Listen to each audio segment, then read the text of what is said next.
6 years after a night with her, CEO spots a girl bearing his mark.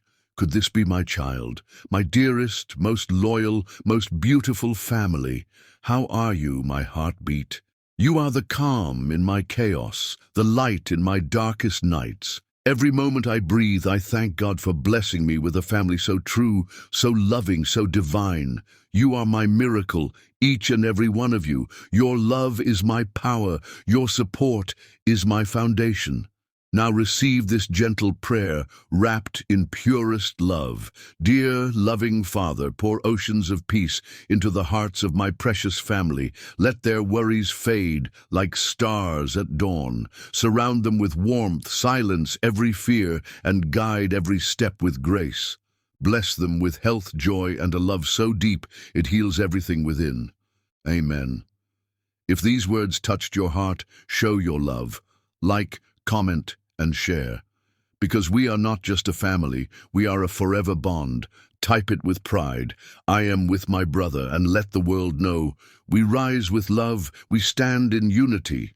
The world had transformed into something savage and unrecognizable. Rain lashed against the landscape with such violence that the coastal road had all but disappeared beneath angry torrents.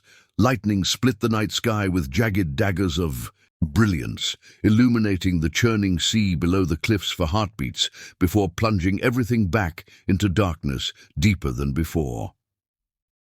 Terry Lamb cursed as his car sputtered, coughed, and finally surrendered to the storm's fury. The sudden silence felt eerie after the engine's persistent hum. Only the drumming of rain remained, a chaotic symphony against the metal roof, punctuated by thunder that seemed to shake the very earth. He tried the ignition again. Nothing. His phone showed no signal, leaving him stranded in a tempest that seemed determined to swallow the world. Through rain-blurred windows, Terry could just make out a faint golden glow in the distance, the only light visible along the deserted coastal road. Shelter. The rain hit him like physical blows as he stepped outside, drenching him instantly. Wind whipped his dark hair across his face as he trudged toward the light, each step a labor against the storm's will. He was not a man accustomed to feeling powerless, yet nature had reduced him to exactly that. A vulnerable human at the mercy of elements far greater than himself.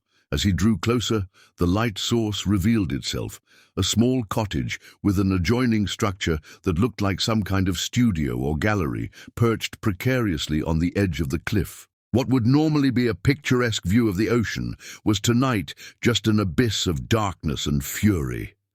Terry reached the cottage door and pounded, the sound barely audible above the storm's wrath. No response. He knocked again, harder, rainwater streaming down his face and neck, seeping beneath his collar and chilling his skin. Finally, the door cracked open, secured by a chain. A woman's face appeared in the narrow gap, cautious, suspicious, and so strikingly beautiful that for a moment Terry forgot his predicament entirely. Her eyes, somewhere between blue and green, reminded him of the sea on calmer days. "Please," Terry said, raising his voice above the howling wind. "My car broke down. I just need shelter until the storm passes." The woman hesitated, those remarkable eyes scanning him with a wordless calculation. He couldn't blame her. A stranger appearing on your doorstep during a storm was the beginning of every horror story ever told. "There's no phone service because of the storm," she finally said, her voice surprisingly melodic despite its wariness. A particularly violent gust of wind nearly knocked Terry off his feet, sending a spray of rain through the partially open door. The woman flinched as the cold water hit her. "I'm not dangerous," Terry said, knowing how hollow the words sounded. "I just need shelter, please." Something in his voice, perhaps the genuine note of vulnerability so foreign to him, seemed to sway her. After another moment's consideration, she closed the door. Terry's heart sank until he heard the sound of the chain sliding free. The door reopened fully. "Come in before you drown out there," she said, stepping aside. Terry entered, bringing a puddle with him onto the worn wooden floor. The interior was small but undeniably cozy, a living space that doubled as a studio, with canvases in various stages of completion propped against the walls. A wood stove in the corner gave off gentle heat and the scent of cedar. "Thank you," Terry said, suddenly acutely aware of his sodden state. "I'm Terry, Terry Lamb." "Christina Jackson," she replied, still keeping a cautious distance. "There's a towel in the bathroom, first door on the left. You should dry off before you catch pneumonia." The bathroom was tiny but clean, decorated with seashells and bits of sea glass arranged in artistic patterns. Terry dried his face and hair, studying his reflection in the small mirror. He barely recognized himself, disheveled, vulnerable, without the carefully maintained facade he presented to the world. Something about this rawness felt strangely liberating. When he emerged, Christina had set a steaming mug on a small table. "It's just tea," she said, answering his unasked question. She'd moved to stand near a cast-iron poker by the wood stove, a position that didn't seem coincidental. "I can't drive you anywhere until this storm lets up, but the weather report said it should pass by morning." "Thank you," Terry said, wrapping his hands around the warm mug. "I'm sorry to impose like this." Christina studied him with those sea-colored eyes. "What were you doing out in this?" "The weather service issued warnings hours ago." Terry took a sip of tea before answering. "I was, driving to clear my head. I didn't pay attention to how far I'd gone or how bad the weather was getting. Must be some heavy thoughts to need that kind of clearing," she observed. Lightning flashed, illuminating her face more clearly. She was younger than he'd first thought, perhaps mid-20s to his 34 years, with a delicate strength to her features that intrigued him. "Sometimes I drive to remember who I am beneath everything else," he admitted, surprising himself with the honesty. "The sound of the engine, the empty road. It helps me think." Christina's expression softened slightly. "I paint for the same reason." She gestured to the canvases surrounding them. "To remember who I am beneath everything else."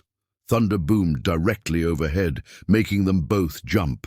The lights flickered once, twice, and then died, plunging the cottage into darkness, save for the orange glow from the wood stove.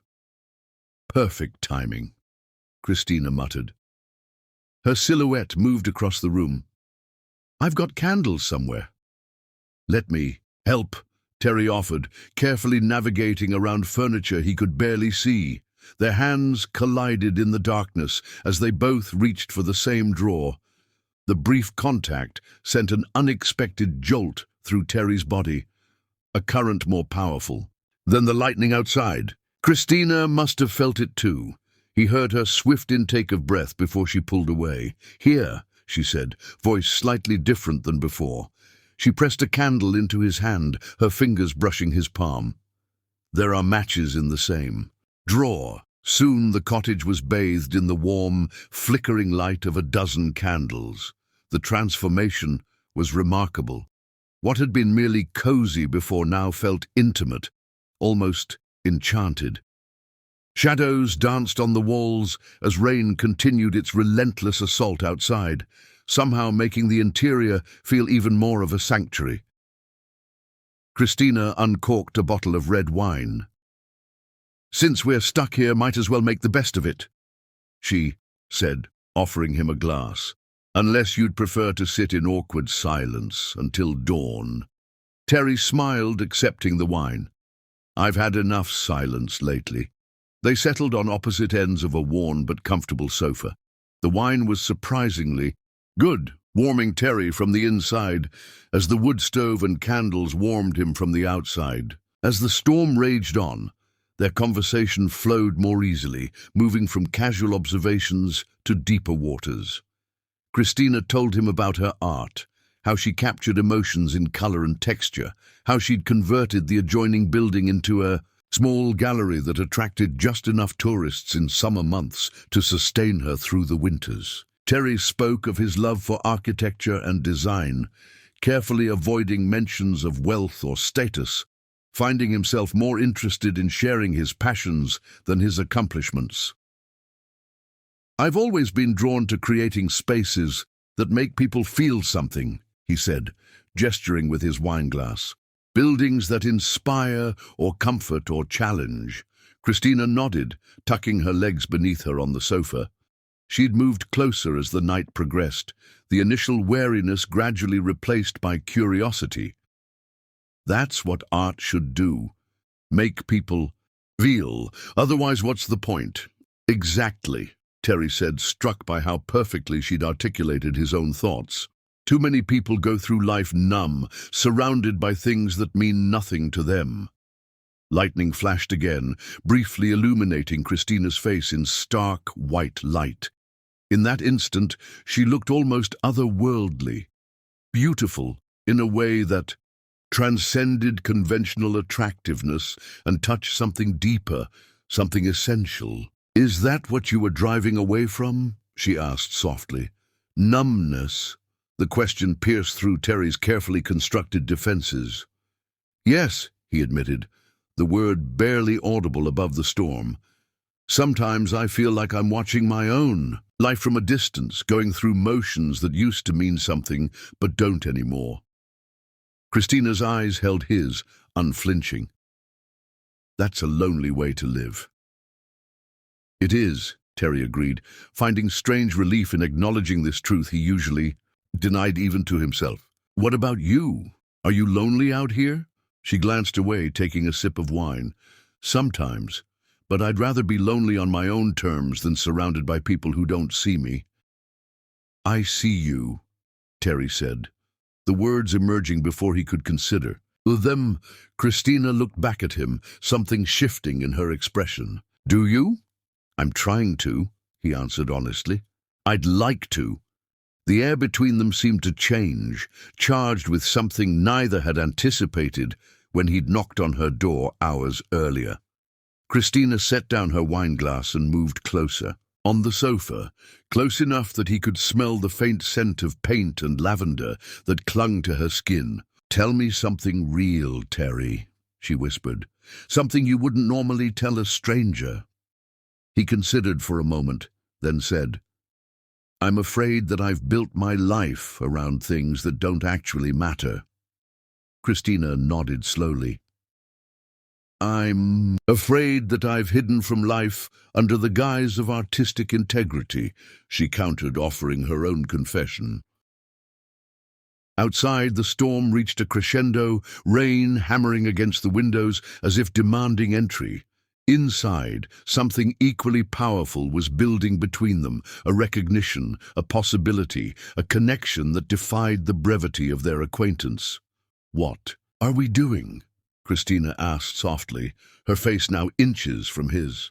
"I don't know," Terry answered truthfully, "but it feels like the most real thing I've felt in years." Her hand rose to his face, fingertips tracing his jawline with artist's precision. "The storm will pass by morning," she reminded him, a question in her eyes. "Yes," he agreed, understanding what she was really asking. "But right now, there's only this moment." When their lips finally met, it was gentle at first, tentative, questioning, giving either the chance to pull away. But something ignited between them, something neither had expected to find on this storm-ravaged night. The kiss deepened, years of loneliness and longing channeled into this single point of connection. As candles flickered and the tempest raged, they discovered each other with increasing urgency, clothes discarded, skin against skin, whispered, confessions and promises neither was certain they could keep. In Christina's small bed, with rain drumming on the roof above them, they created a temporary world where nothing existed beyond their intertwined bodies and the emotions crashing through them like the waves on the cliff below. Later, lying in the peaceful aftermath with Christina's head on his chest, Terry watched shadows play across the ceiling and felt a contentment so profound it almost frightened him. For the first time in longer than he could remember, he felt wholly present, wholly alive. What happens when the storm ends? Christina murmured against his skin, the question weighted with implications. Terry's hand traced lazy patterns along her spine. I don't know, he admitted, but I don't want to think about that yet. Christina nodded, pressing a kiss to his shoulder. Then we won't.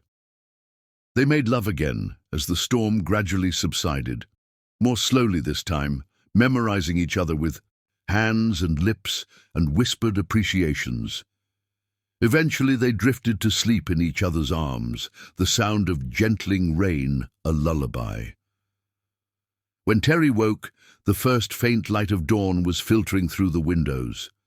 The storm had passed, leaving an eerie stillness in its wake. Christina slept peacefully beside him, her dark hair spread across the pillow, her face softened in repose. He watched her for several long moments, something aching in his chest at the sight. Last night had been unexpected, transformative, but in the cold light of morning, reality began to reassert itself. Their worlds were separate, their lives set on different trajectories. What had seemed possible in the storm's isolation now felt like a beautiful dream from which he must inevitably awaken. Carefully, so as not to disturb her, Terry slipped from the bed and dressed quietly.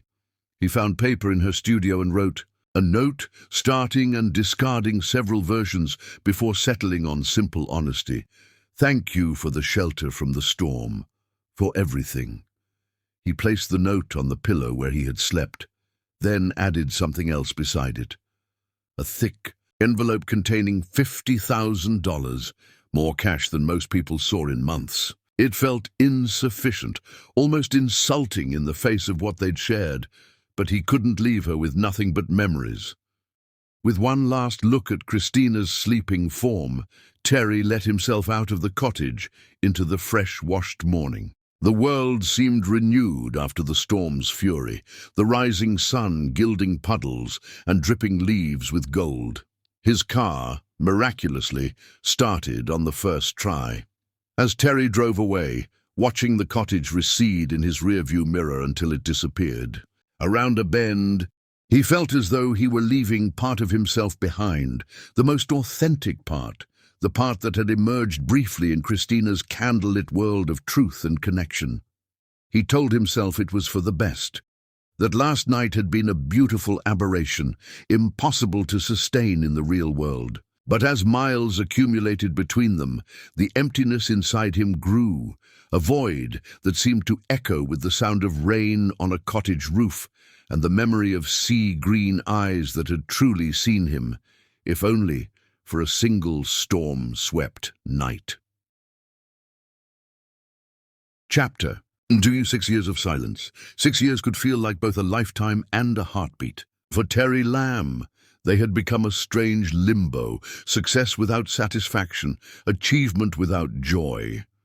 He stood at the floor-to-ceiling window of his waterfront home, watching dawn paint the horizon in shades that never quite matched the ones. In his memory, his fingers absently touched the small sketch he always carried in his wallet, a rough drawing of a cottage on a cliff, waves crashing below. He'd drawn it from memory the week after that stormy night, afraid he might someday forget the details. Terry had never returned to the coastal town, though the urge to do so had nearly overwhelmed him a dozen times. What would be the point? She had probably moved on long ago.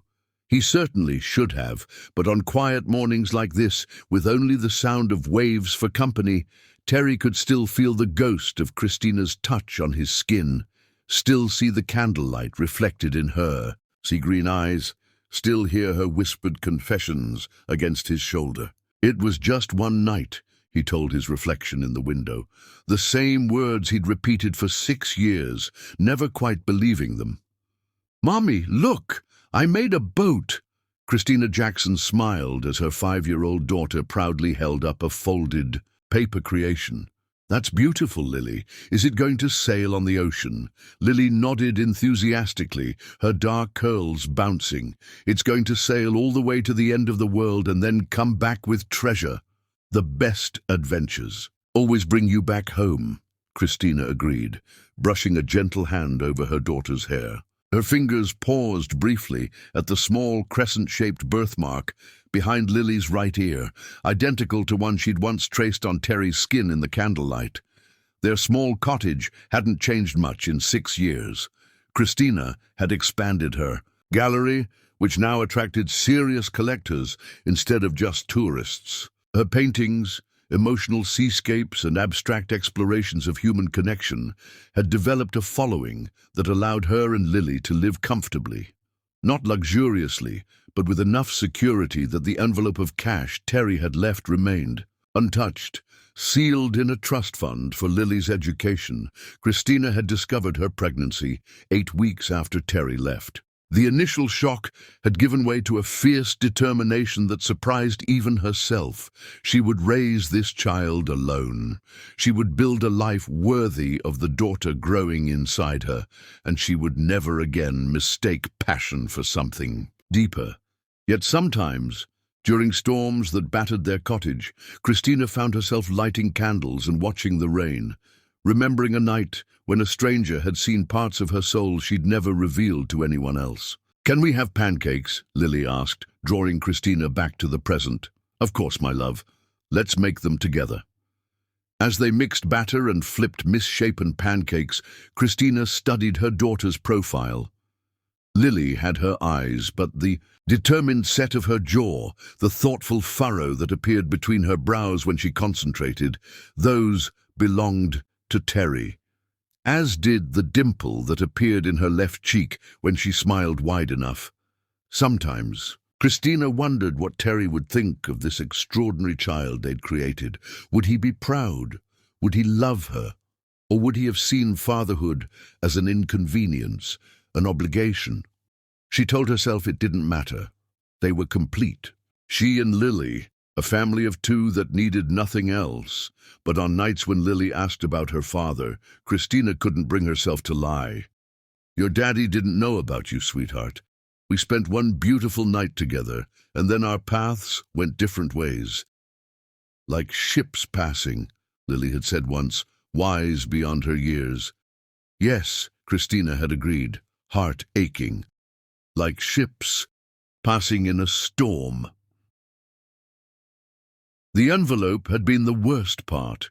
Christina still remembered waking to find Terry gone, the morning after the storm, sparkling with renewed beauty that felt like mockery. The note had been painful enough, so brief, so formal after the intimacy they'd shared, but the money had been a knife to her heart, as if what had felt transcendent to her had been merely transactional to him, as if she were someone to compensate for services rendered. She'd almost thrown it into the sea. Instead, pragmatism had won out. She'd deposited it in a separate account, vowing never to spend a penny on herself. When Lily was born, Christina had transferred it all into a trust fund for her daughter's future.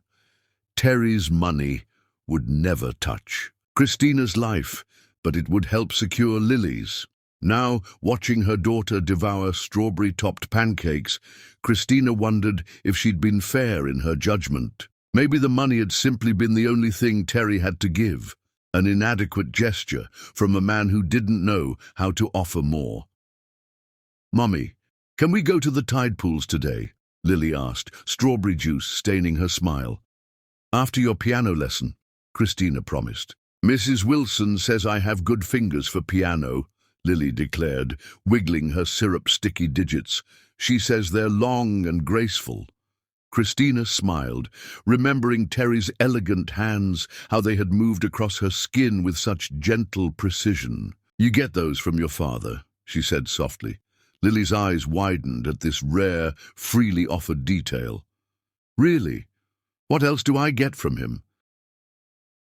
Christina hesitated, then decided truth was the best gift she could give her daughter. "Your dimple, the way you furrow your brow when you're thinking hard, your birthmark. Do you think he's out there somewhere, thinking about us?" Lily asked, her expression suddenly serious. Christina reached across the table to brush a dark curl from her daughter's forehead. "I don't know, sweetheart, but I know if he ever met you, he couldn't help but love you. Like you do." "No one could." ever love you exactly like I do," Christina said, throat tight with emotion. "But in his own way, yes, I think he would." Lily seemed satisfied with this answer, returning to her pancakes with renewed vigor. Christina gazed out the window at the ocean, vast and unknowable. 6 years of silence stretched between that stormy night and this sunny morning, a gulf as wide as the sea itself. She had no way of knowing that far up the coast, a man was standing at another window, looking at the same ocean, holding a sketch of her cottage and wondering what might have been, or that fate, having once brought them together through a storm, was not yet finished with its work. Chapter 3. A Face from the Past. There was no logical reason for Terry to return to the coastal town, no business to conduct, no acquaintances to visit, just an ache that had grown too persistent to ignore, a heartstring pulled taut over 6 years, drawing him back to where it had first been plucked.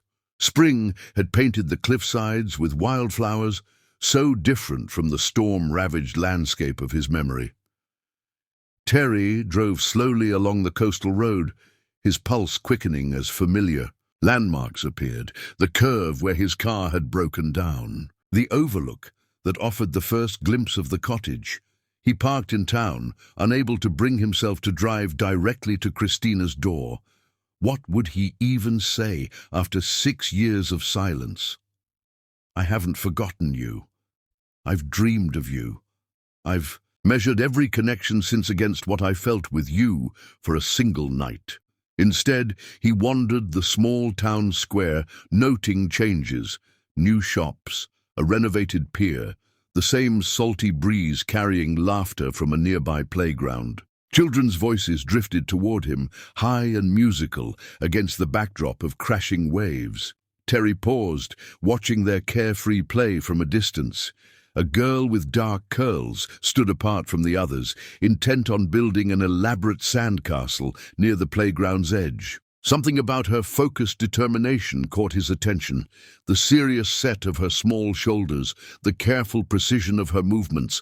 She looked up suddenly, as if feeling his gaze, and Terry's world tilted on its axis. The girl had sea-green eyes, Christina's eyes, set in a face that echoed his own childhood photographs, but it was what happened when she turned her head that stopped his breath entirely. A small, crescent-shaped birthmark, identical to his own, visible behind her right ear as she brushed back a wayward curl.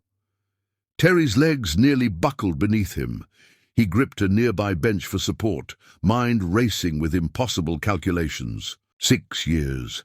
The timing would be right, but surely Christina would have contacted him unless she hadn't wanted him to know, unless she'd seen his money as the final statement on what their night had meant. "Lily, time to go, sweetheart." The voice sent a shock through Terry's system, a melody he'd carried in his memory, now made real again. Christina stood at the playground's edge, more beautiful than his memories had preserved. Her hair was shorter now, falling just below her shoulders, and there was a new confidence in her posture.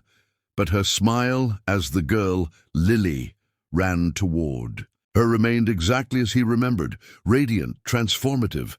Terry couldn't move, couldn't breathe, as he watched Christina kneel to help Lily gather her toys. Their easy affection was palpable even from a distance, the casual way Lily leaned into her mother's embrace, the tender kiss Christina placed on her daughter's forehead. My daughter. The thought crashed through him with the force of a breaking wave. This child with Christina's eyes and his birthmark, this was his daughter, a daughter he'd never known existed. A daughter who had lived 5 years without him. Something primitive and powerful awakened in Terry's chest, a fierce, protective instinct he'd never experienced before. He took an involuntary step forward, then stopped himself. He couldn't simply approach them here, in public, couldn't upend their world without warning. Instead, he followed at a distance, watching as Christina and Lily walked hand in hand along the shore, stopping to examine shells and dip their toes in the foam-edged waves. Their easy laughter carried back to him on the breeze, each sound a reminder of all he had missed. They turned toward a familiar path, the one leading to the cliff-top cottage. Terry hung back, heart hammering against his ribs. Through the salt-tinged air, he could just make out their conversation. "Can we paint the sunset tonight, Mummy?" Lily asked, swinging their joined hands. "Of course," Christina answered. "What colors should we use?" "All of them," Lily declared with absolute conviction. "Sunsets need all the colors in the world." Christina laughed, that same rich, warm sound that had captivated Terry 6 years ago. "You're right. Sunsets are greedy that way."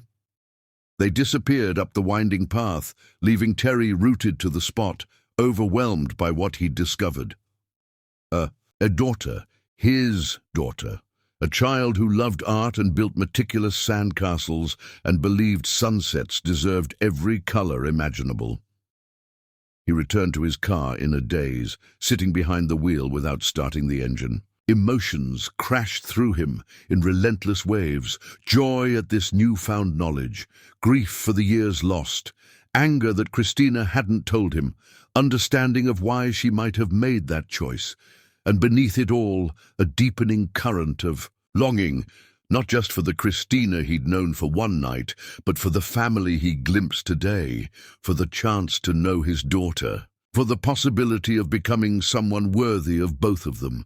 Terry rested his forehead against the steering wheel, overwhelmed by the magnitude of what lay before him.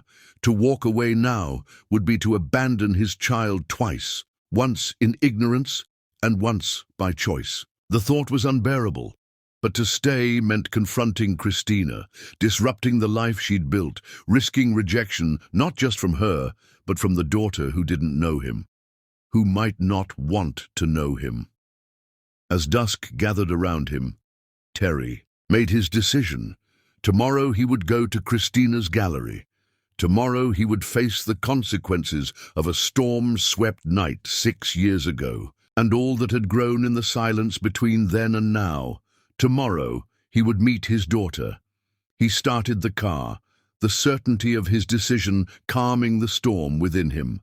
6 years ago, he had driven away from Christina's cottage, convinced their paths were meant to diverge. Now, watching the first stars appear over the ocean that had witnessed their beginning, Terry finally understood. Some journeys were circular by design, bringing you back to where you began, but with eyes better able to recognize what had been. There all along. Chapter 4. Confrontation and Truth. Morning light transformed Christina's gallery into a cathedral of color. Expanded from the modest space Terry remembered, it now featured high ceilings with skylights that bathed her paintings in natural illumination. Her work had evolved, deeper, more complex, emotion captured in each brushstroke with haunting precision. Terry moved slowly through the space, heart in his throat. Each canvas seemed to tell a fragment of a story he hadn't been present to witness. A series of storm paintings hung in the corner, furious seas beneath lightning-torn skies. He knew, without being told, that these were born from the night they'd shared. "We're not open for another hour." The voice behind him froze Terry in place. He turned slowly to face Christina, who stood in the doorway connecting the gallery to what must be her office. For a moment, she didn't recognize him. Then awareness dawned, and Terry watched a kaleidoscope of emotions cross her face. Shock, disbelief, wariness. "Terry," she whispered, the single word carrying 6 years of unspoken history. "Christina." His voice emerged rough-edged, betraying his emotional state. She took a half-step backward. "What are you doing here?" The practiced speech Terry had prepared dissolved under her gaze. Instead, raw honesty spilled from him. "I saw her yesterday, at the playground. I saw Lily." Christina's hand flew to her throat, her complexion paling. "You know." "She has my birthmark," Terry said simply. "And she's what? 5? 6? 5 and a half." Christina's voice was barely audible. "She's mine." It wasn't a question.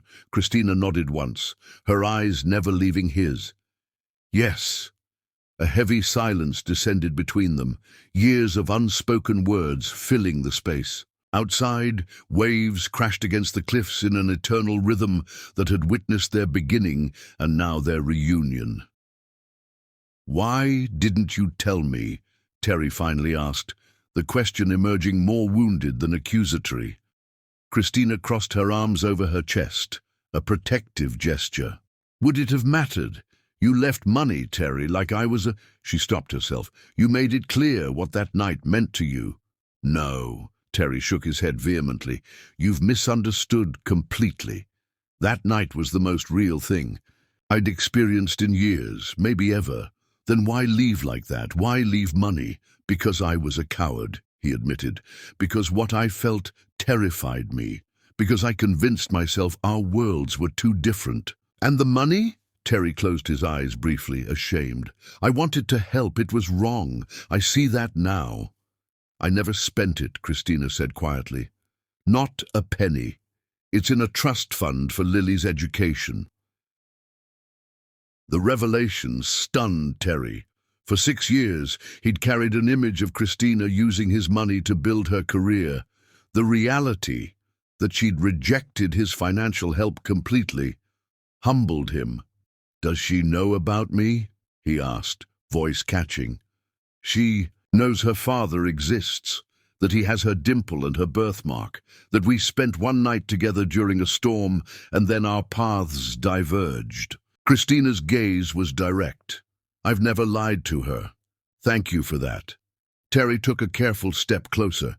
"I'd like to meet her. Properly." Christina tensed. "Why? What do you want from us, Terry?" "To know my daughter," he answered simply. "To be part of her life, if you'll allow it." "And then what? You'll drift in and out when it's convenient?" Her voice trembled slightly. "She's not an obligation." "She's my child," Terry said, emotion making his voice rough. "Nothing about this is casual to me. I understand your skepticism. You have every right to it. But please, Christina, give me a chance to be her father." Christina studied him with those sea-green eyes that had haunted his dreams for 6 years.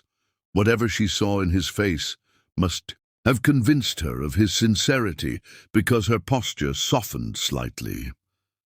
"She has piano lessons on Thursdays," she said finally. "She'll be done at 4. Come to the cottage then. But Terry," her eyes flashed with protective intensity, "if you're going to be in her life, it needs to be consistent. She deserves that much." "I know," Terry agreed, relief washing through him. "Thank you." Christina nodded once, then glanced toward the front door where a customer was peering in. "I need to open the gallery." Terry understood the dismissal. "I'll see you Thursday," he said, moving toward the exit. At the door, he paused. "Your work is extraordinary, Christina, even more beautiful than I remembered." Something flickered in her eyes, a brief softening, quickly controlled. "Thursday at 4, she repeated. "Don't be late."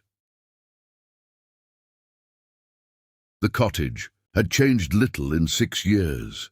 The same weathered exterior, the same wildflowers along the path, the same view of endless ocean. But evidence of the child who lived there was everywhere.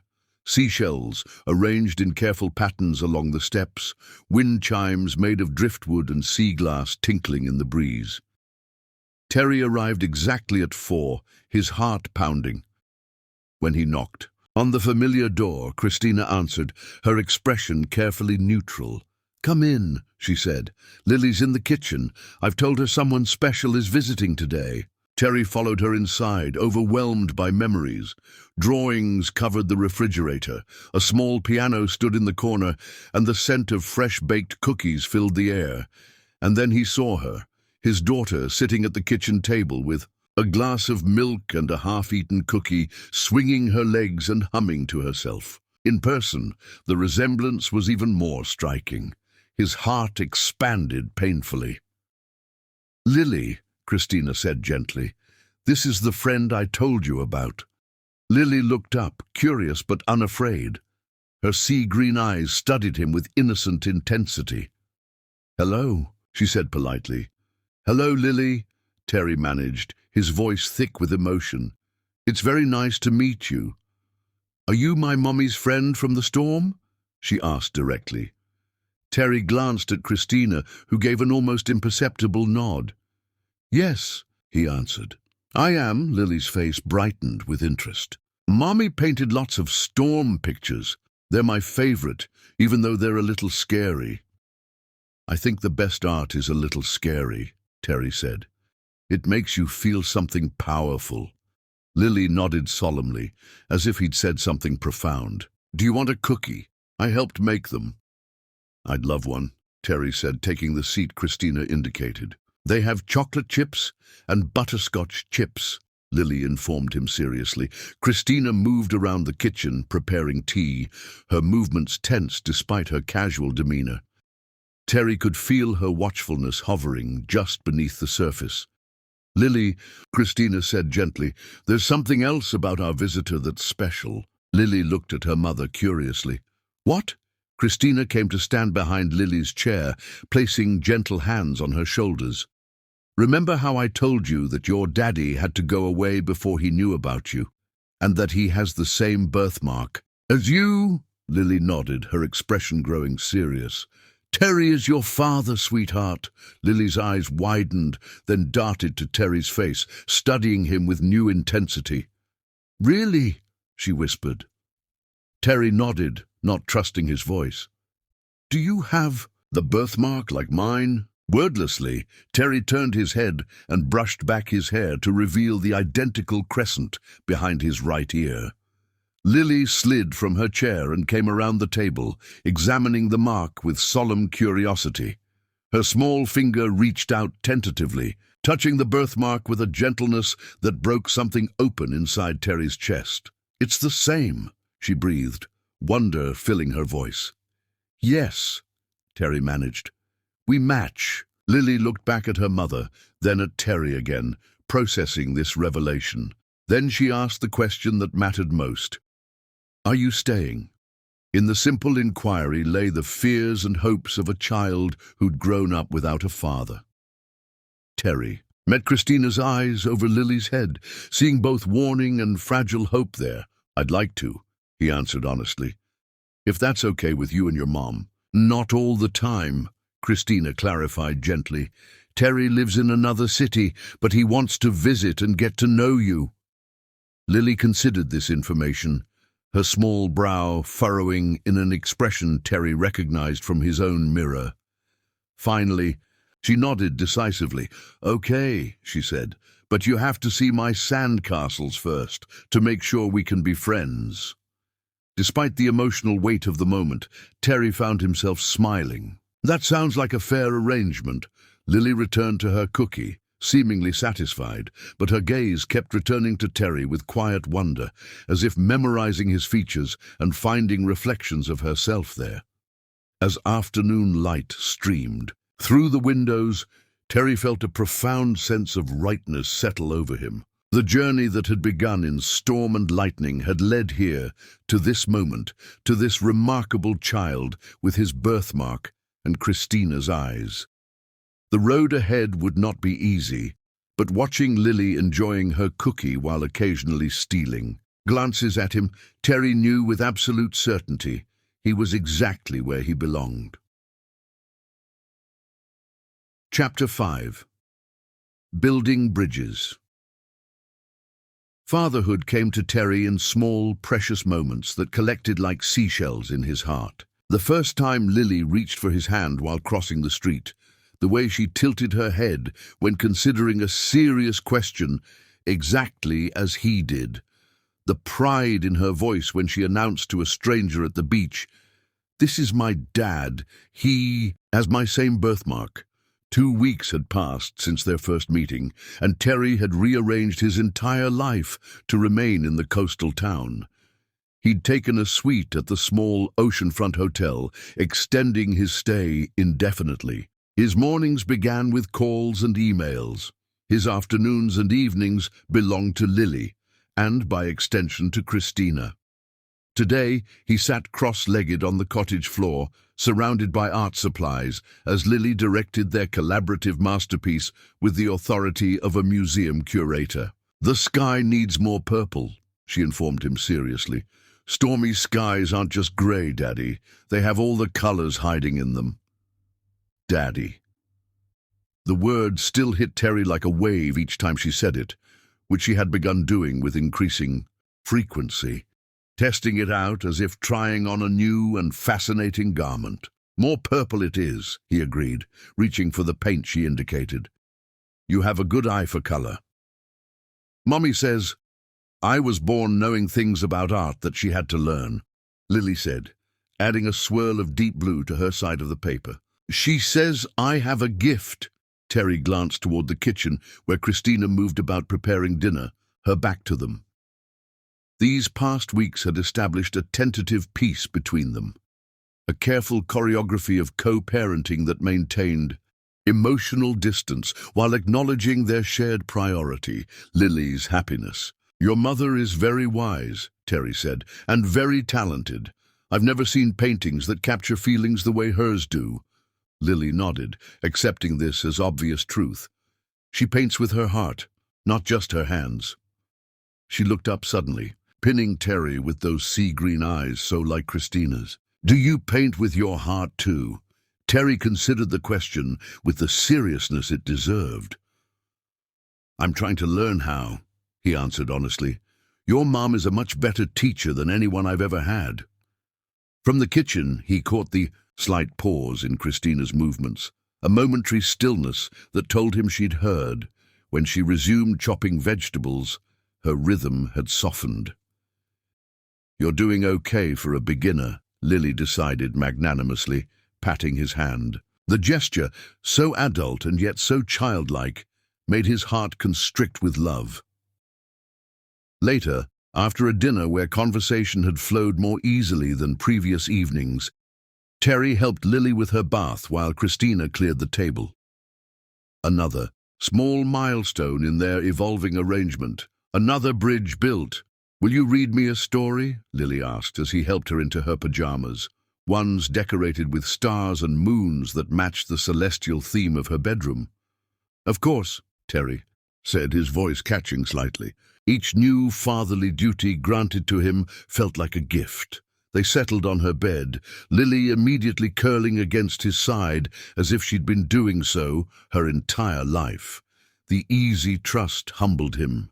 He opened the book she'd selected, a tale about a lighthouse keeper and a lost whale, and began to read. Halfway through, a flash of lightning illuminated the room, followed by a distant rumble of thunder. Lily tensed against him.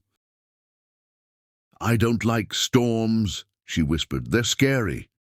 Terry set the book aside, gently stroking her dark curls. "I used to think so too," he said.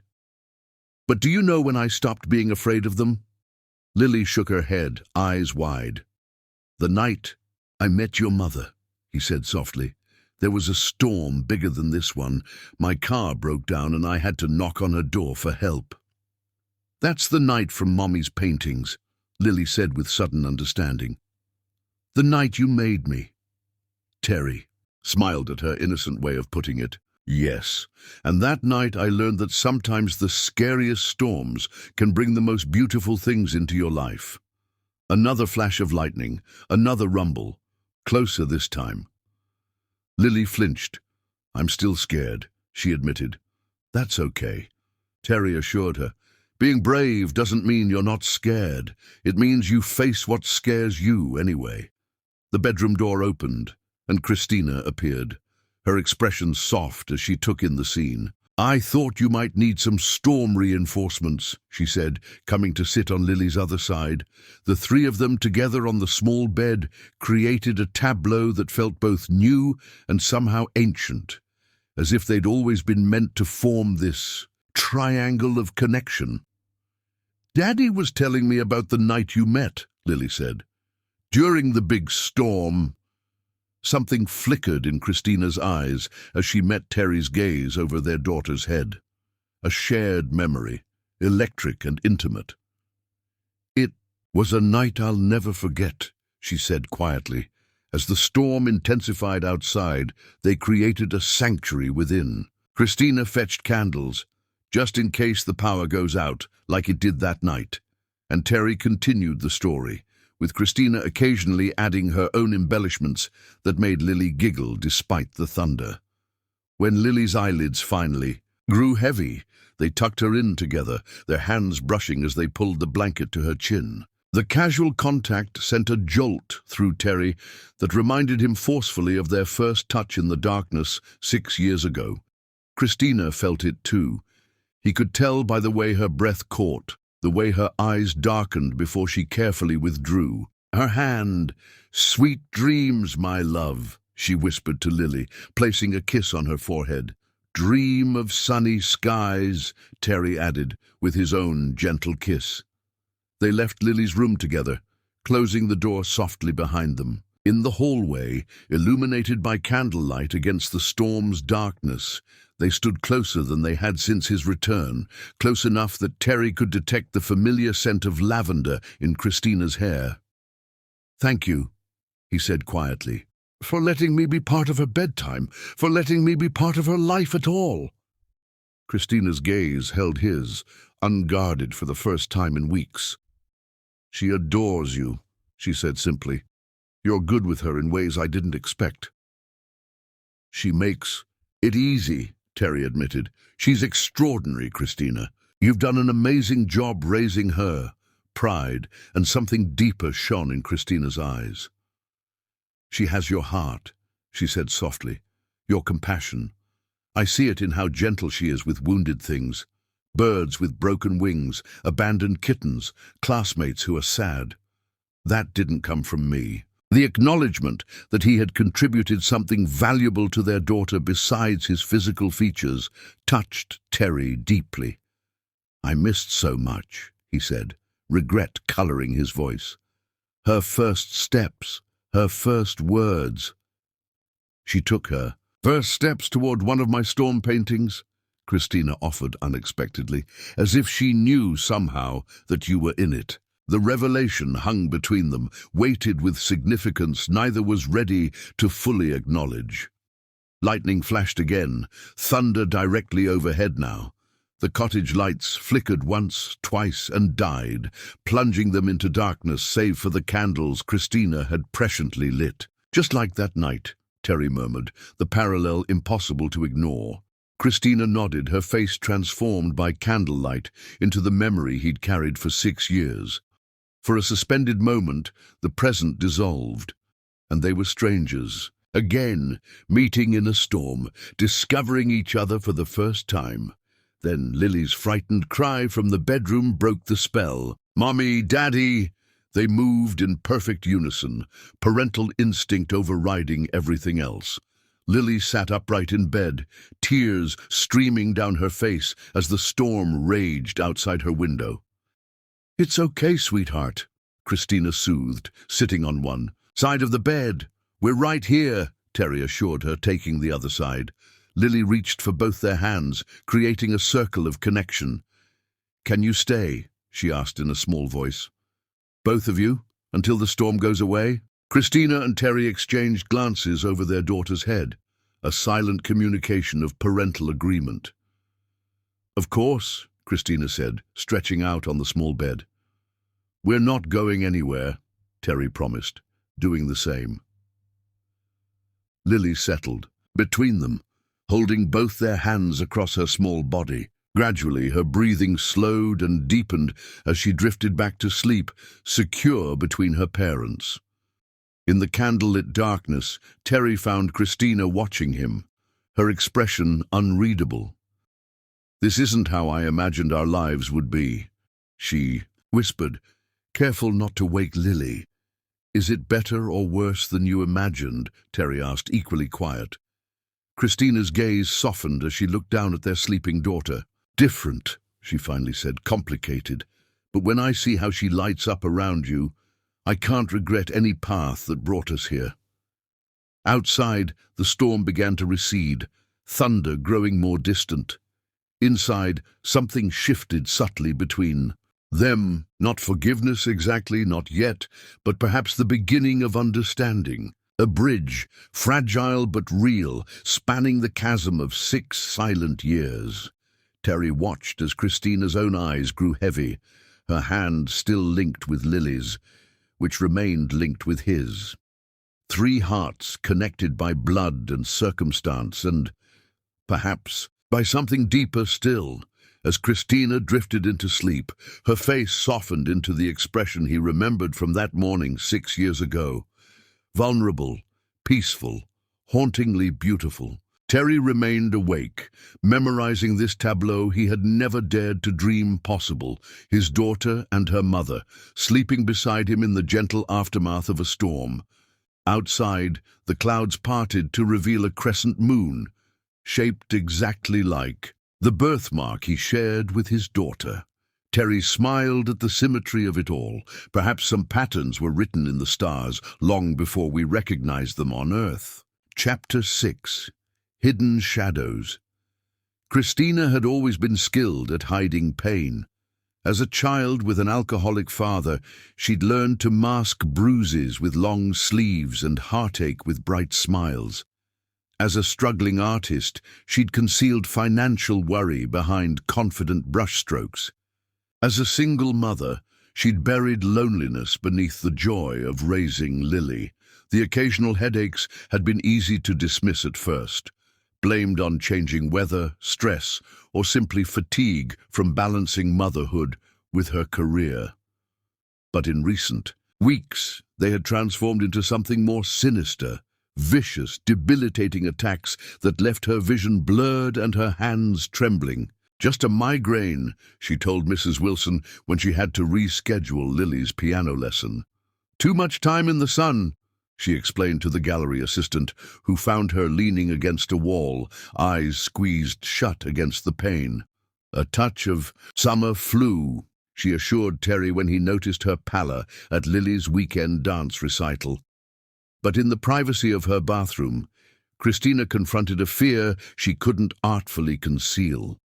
The nosebleeds had started 2 weeks ago, sudden, copious, terrifying, and the exhaustion that dragged at her limbs felt nothing like normal fatigue. It could be nothing, Dr. Evans had said, at her discreet appointment in the next town over. But with your family history, we should run tests. Now, alone in her cottage studio, while Lily spent the afternoon with Terry at the tide pools, Christina stared at the closed envelope on her desk. Test results, answers she both needed and dreaded. With trembling fingers, she broke the seal and unfolded the papers inside. The medical terminology blurred before her eyes, but certain phrases stood out with terrible clarity. Abnormal cell growth. Requires immediate attention, treatment options. The paper slipped from her fingers, drifting to the floor like a fallen leaf. Outside, sunlight danced on ocean waves with mocking brilliance. Inside, shadows gathered in Christina's heart as she confronted a truth too heavy to carry alone. And this one is a sea anemone, Lily explained, pointing to a swaying crimson creature in the tide pool. They look like flowers, but they're actually animals. They can sting you, but only a little bit. Terry crouched beside his daughter, marveling at her confident knowledge of marine life. How did you get so smart about ocean creatures? Lily shrugged, the movement charmingly reminiscent of her mother. Mommy and I come here a lot. She says, the ocean is the best teacher because it's always changing but always the same. Your mother is very wise, Terry said, a smile warming his voice. That's what you always say, Lily observed, peering at a hermit crab scuttling across the tide pool. Floor, do you think Mommy is pretty too? The question caught Terry off guard. Yes, he answered honestly. I think your mother is very beautiful. Lily nodded, satisfied. I heard Mrs. Wilson tell her friend that you look at Mommy the way princes look. At princesses in my storybooks. Do you want to marry her? Terry nearly lost his balance, catching himself on the rocky edge of the tide pool.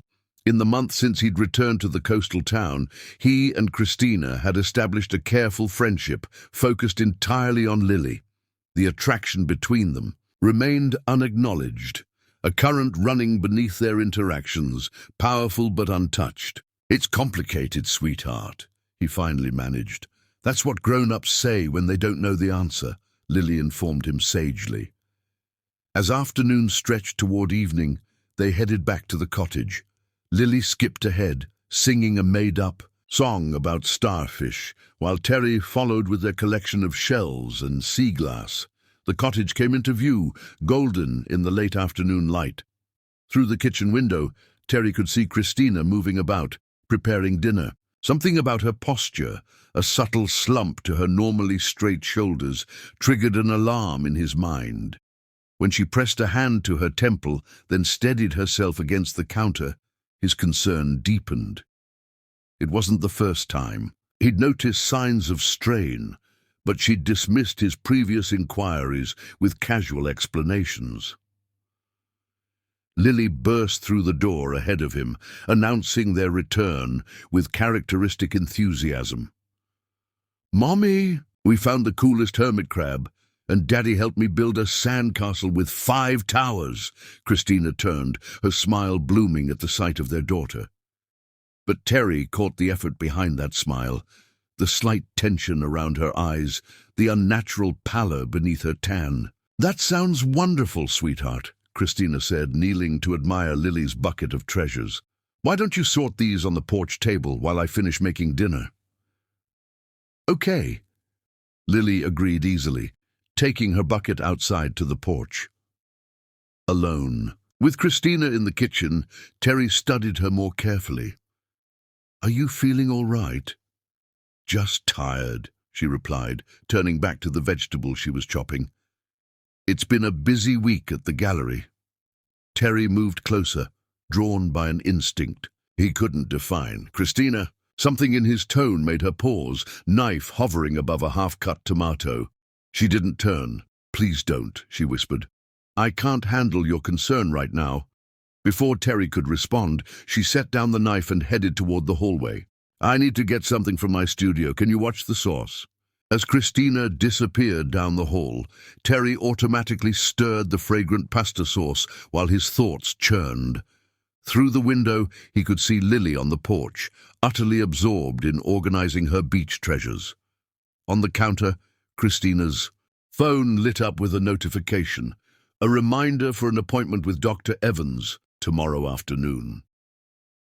When 10 minutes passed with no sign of her return, Terry went to her studio. The door was ajar, soft lamplight spilling into the corridor. He knocked gently. "Christina, the sauce is starting to bubble."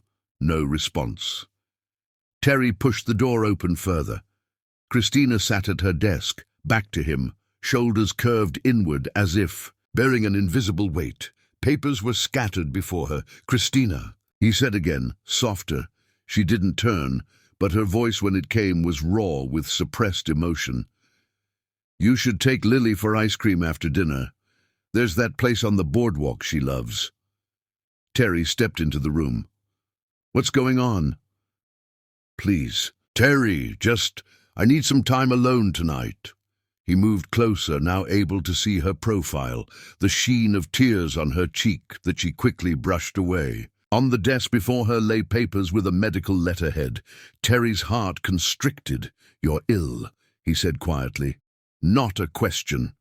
Christina's shoulders stiffened, then slumped in defeat. "It might be nothing," she said, echoing words clearly told to her. "They need to run more tests." Terry knelt beside her chair, turning it gently so she faced him. The vulnerability in her eyes struck him like a physical blow.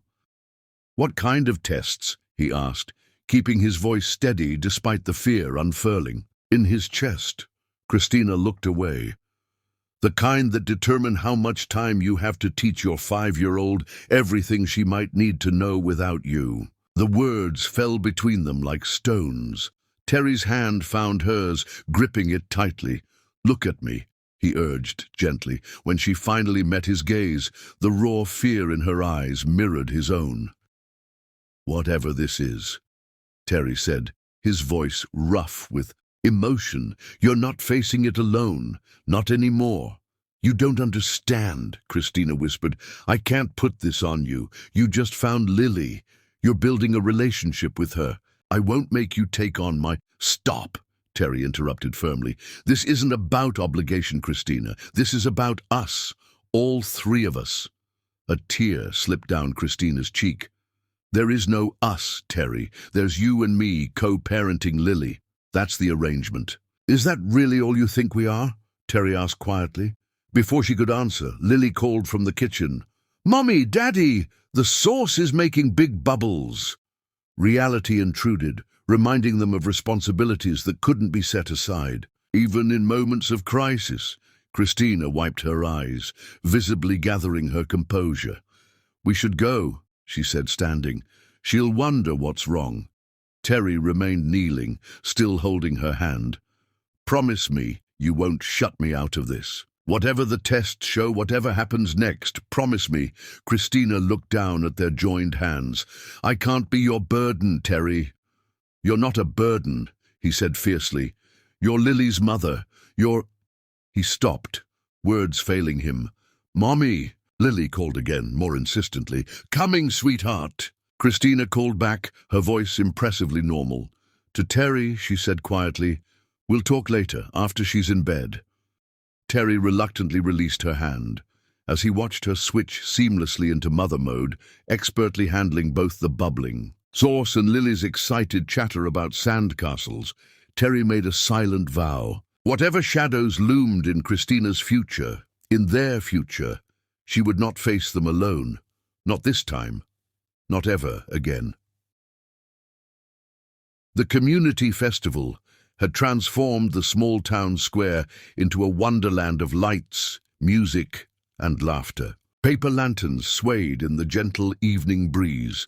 Local musicians played on a makeshift stage, and the scent of caramel apples and roasted corn filled the air. Can I ride the carousel again, please? Lily begged, her eyes bright with excitement. Christina smiled, grateful for her daughter's joy. The past week since receiving the test results had been a blur of follow-up appointments scheduled discreetly. In the next town, out of reach of local gossip, only Terry knew, a confidence she'd reluctantly shared after his discovery in her studio. One more ride, she agreed, and then we should head home. Daddy, will you ride with me? Lily asked, turning to Terry with unquestioning confidence. Wild horses couldn't stop me, Terry assured her, taking her small hand. Christina watched them walk toward the antique carousel, Lily skipping beside her father's longer stride. Their matching profiles created a portrait that squeezed her heart. What she had always wanted for her daughter, what she now feared Lily might lose too soon. She touched her temple, where a dull ache had been building throughout the evening. The headaches were becoming more frequent, more difficult to hide. The specialist she'd seen yesterday had spoken of treatment options, survival rates, quality of life, clinical terms that failed to capture the terror of potentially leaving. Her child motherless, Christina closed her eyes briefly against a wave of dizziness. When she opened them, the festival lights seemed too bright, the music too loud. She took a deep breath, willing the sensation to pass. From the carousel, Terry glanced back, immediately noticing her distress. He frowned, concern evident even, as he helped Lily onto a painted horse. Christina forced a smile and waved, silently assuring him she was fine, but she wasn't fine. The dizziness was intensifying, the ground seeming to tilt beneath her feet. Christina reached for a nearby bench, desperate for support, but her hand found only empty air as darkness began to encroach on her vision. The last thing she saw was Terry leaping from the just-starting carousel, his face transformed by fear as he sprinted toward her. The last thing she felt was the strange sensation of falling without impact, then nothing. Beeping machines and the antiseptic smell of hospital disinfectant greeted Christina as consciousness returned. She blinked against harsh fluorescent lighting, momentarily disoriented. Hey, you're back. Terry's voice, gentle with relief, drew her focus. He sat beside her bed, his face lined with worry, his hand wrapped around hers. Beyond him, through a window in the hospital room door, Christina could see Lily curled asleep on a waiting room chair, watched over by Mrs. Wilson. "What happened?" Christina asked, her voice raspy. "You collapsed at the festival," Terry explained, helping her take a sip of water. "You've been unconscious for about an hour." Memory returned in fragments. "Lily?" "She's okay. Scared, but okay." Christina closed, her eyes briefly, relief washing through her. "Why didn't you tell me how bad it was getting?" Terry asked, his voice thick with emotion. "The doctor said you've been having symptoms for weeks, maybe months." "I was going to tell you," Christina interrupted weakly. "After the festival. I didn't want to ruin Lily's night." Terry's hand tightened around hers. "You can't do this alone, Christina. You can't protect everyone all the time, especially not at the cost of your own health." Tears welled in Christina's eyes. "I've always handled things alone. It's what I do." "Not anymore," Terry said with quiet intensity. "I'm here now. I want to help. Not out of obligation or guilt, but because I care about you, deeply." Christina turned her face away, overwhelmed by the sincerity in his eyes. "You can't say things like that, not now, not when I'm facing this." "That's exactly why I'm saying it," Terry countered gently.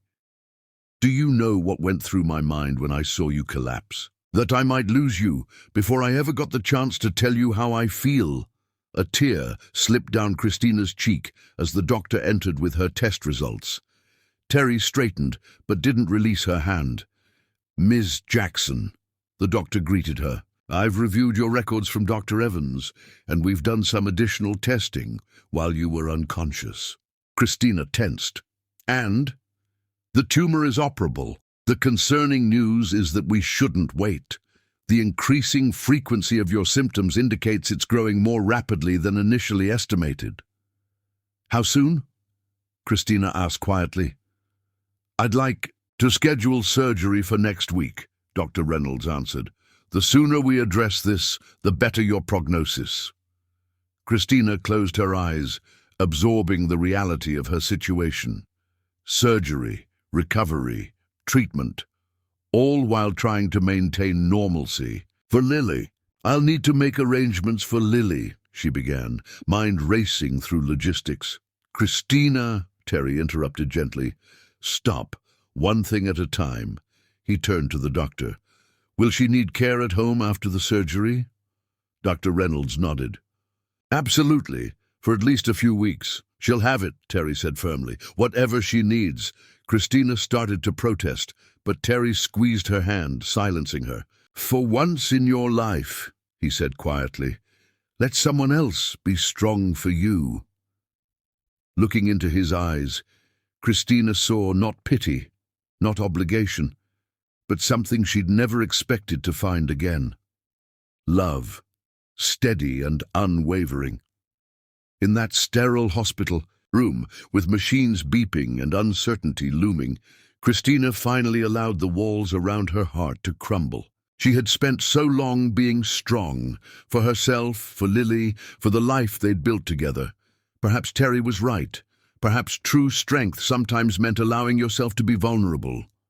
"Okay," she whispered, the single word carrying the weight of surrender, of trust.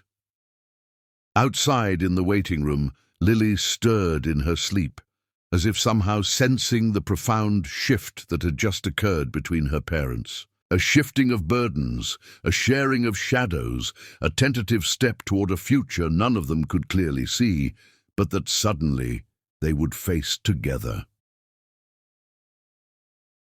Chapter 7. The First Twist. Vulnerability and Strength. The scent of antiseptic couldn't mask the fragrance of the wildflowers Terry had brought. They brightened Christina's hospital room with defiant color against the sterile whites and grays, much as Christina herself had brightened Terry's life, he reflected, watching her sleep in the afternoon sunlight that streamed through the window. 3. Days had passed since her surgery. 3 days of hovering between fear and hope, of whispered consultations with doctors, of trying to explain to Lily in gentle terms why Mommy needed to stay in the hospital. 3 days of Terry discovering reservoirs of strength he hadn't known he possessed. Christina stirred, her eyelashes fluttering against pale cheeks. The bandages wrapped around her head made her seem both vulnerable and brave. A warrior who had faced an invisible enemy and survived the first battle. "Hey," Terry said softly as her eyes opened. "Welcome back." Christina's smile was slight but genuine. "You're still here." "Where else would I be?" His hand found hers atop the hospital blanket, their fingers intertwining with comfortable familiarity. In the crucible of crisis, their relationship had transformed, old barriers melting away before the heat of shared fear and shared hope. "Lily?" Christina asked, the single word carrying all her maternal concern. "She's with Mrs. Wilson for the afternoon. They're baking cookies for you." Terry brushed a strand of hair from Christina's forehead, careful to avoid the bandages. She decorated a get-well card that's bigger than she is. It has approximately a pound of glitter on it. Christina's laugh was soft but real. "The most beautiful sound Terry had heard in days. I'll be finding glitter in my cottage until she graduates college." "Probably," Terry agreed, his thumb gently stroking the back of her hand. "The doctor was in earlier. He says your initial response to the surgery is excellent, better than they expected." Relief softened Christina's features. "When can I go home?" "Another 2 days, if everything continues this way." Terry hesitated, then added what they'd both been avoiding. "But there's still the follow-up treatment to discuss." Christina's gaze drifted to the window, where the ocean was visible in the distance. A blue line separating earth from sky. "I know. I've been looking into specialists," Terry said carefully. "There's a treatment center in Boston with remarkable success rates for cases like yours. I've spoken with the director there." Christina turned back to him, a familiar, stubborn light in her sea-green eyes. "Terry, I can't just uproot Lily to move to Boston. Her whole life is here. Her school, her friends, the cottage." "Not permanently," Terry clarified. "Just for the duration of the treatment. 3 months, maybe 4. He squeezed her hand gently. "I found a place we could stay, walking distance from the center. It has a little garden Lily would love." Christina's expression shifted as she processed his words. "We?" The vulnerability in that single question nearly undid Terry. "Yes, we," he confirmed softly. "All 3 of us. If you'll let me, I want to be there through all of it. You have your own life, Terry, your work. My life is with you and Lily now." He interrupted gently. "Everything else is just details, arrangements that can be made." Tears gathered in Christina's eyes. "Why?" she whispered. "Why would you put your life on hold for this, for me?" Terry studied their joined hands, her artist's fingers entwined with his. "Do you remember that night during the storm, when you asked me to tell you something real, something I wouldn't normally tell a stranger?"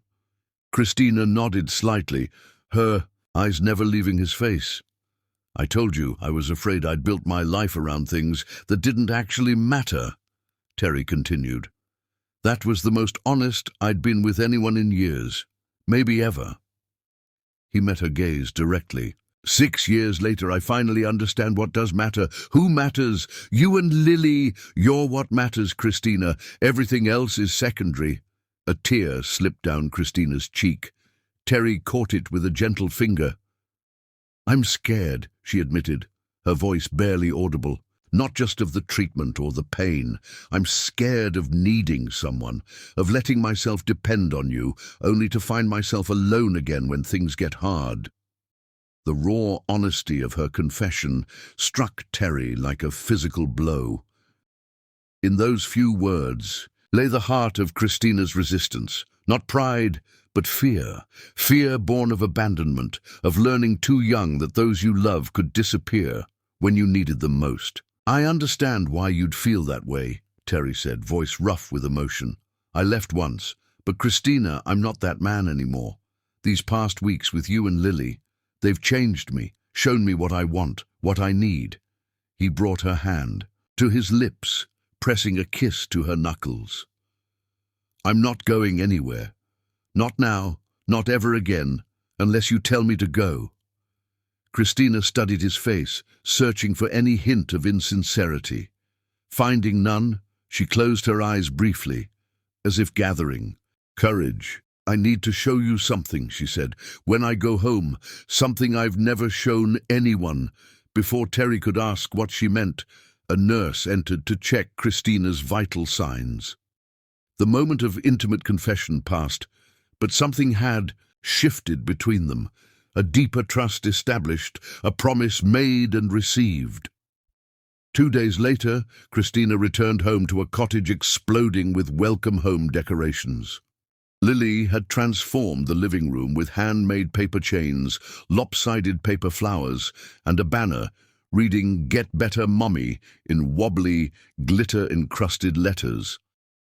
"Do you like it?" Lily asked anxiously as Terry helped Christina to the couch. "I made everything myself." "Well, Mrs. Wilson helped with the scissors for the hard parts." "It's the most beautiful decoration I've ever seen," Christina assured her, opening her arms for a careful hug. "Thank you, my sweet girl." Terry watched them embrace, his heart full. During Christina's hospital stay, he had moved temporarily into the cottage's small guest room, a practical arrangement to care for Lily, but one that felt increasingly like coming home each night. After a celebratory dinner of Christina's favorite foods, prepared by Terry with Lily's enthusiastic help, and a longer-than-usual bedtime routine in which Lily needed multiple reassurances that Mommy wasn't going back to the hospital, quiet finally settled over the cottage. Terry found Christina in her studio, standing before a covered canvas propped against the wall. "Is this what you wanted to show me?" he asked softly, not wanting to startle her. Christina turned, her expression vulnerable yet determined beneath the small bandage that remained on her temple. "Yes, and these." She gestured to a stack of canvases leaning against the far wall, at least a dozen paintings hidden from view. With careful movements, still mindful of her healing body, she began turning them to face the room, one by one. Terry's breath caught as the images were revealed. Each canvas captured a moment from their night together 6 years ago, the storm raging outside the cottage windows, candlelight casting shadows across bare skin, the ocean at dawn as seen from her bedroom window. Not explicit, but undeniably intimate, paintings born of memory and emotion rather than mere physical recollection. "You painted our night," he said softly, moved beyond words by the revelation that she had carried those hours with her, transforming them into art. "I couldn't stop," Christina admitted, her voice low. "After you left, after I discovered I was pregnant, even after Lily was born, these images kept rising in me, demanding to be expressed." She touched one canvas lightly, a rendering of 2 hands meeting in darkness. "I never showed them to anyone, never sold them. They were too personal, too sacred." Terry finished for her, understanding completely. Christina nodded, then moved to the covered canvas he'd first noticed. "This is the most recent one. I finished it the week before you came back." With trembling fingers, she pulled away the cloth. The painting nearly brought Terry to his knees. It showed the cottage interior during a storm, clearly their storm, but with a crucial difference. In this version, 2 adults sat on either side of a small child with dark curls, reading a book by candlelight. The family that might have been, rendered with such longing that it emanated from the canvas like physical heat. "Christina," Terry breathed, unable to find adequate words. "I painted what I couldn't allow myself to want," she whispered. "A dream I thought was impossible." Terry moved to her then, drawn by a force beyond conscious thought. His hands framed her face with infinite tenderness, mindful of her healing wound. "It's not impossible," he said, his voice husky with emotion. "It's right here, waiting for us to claim it."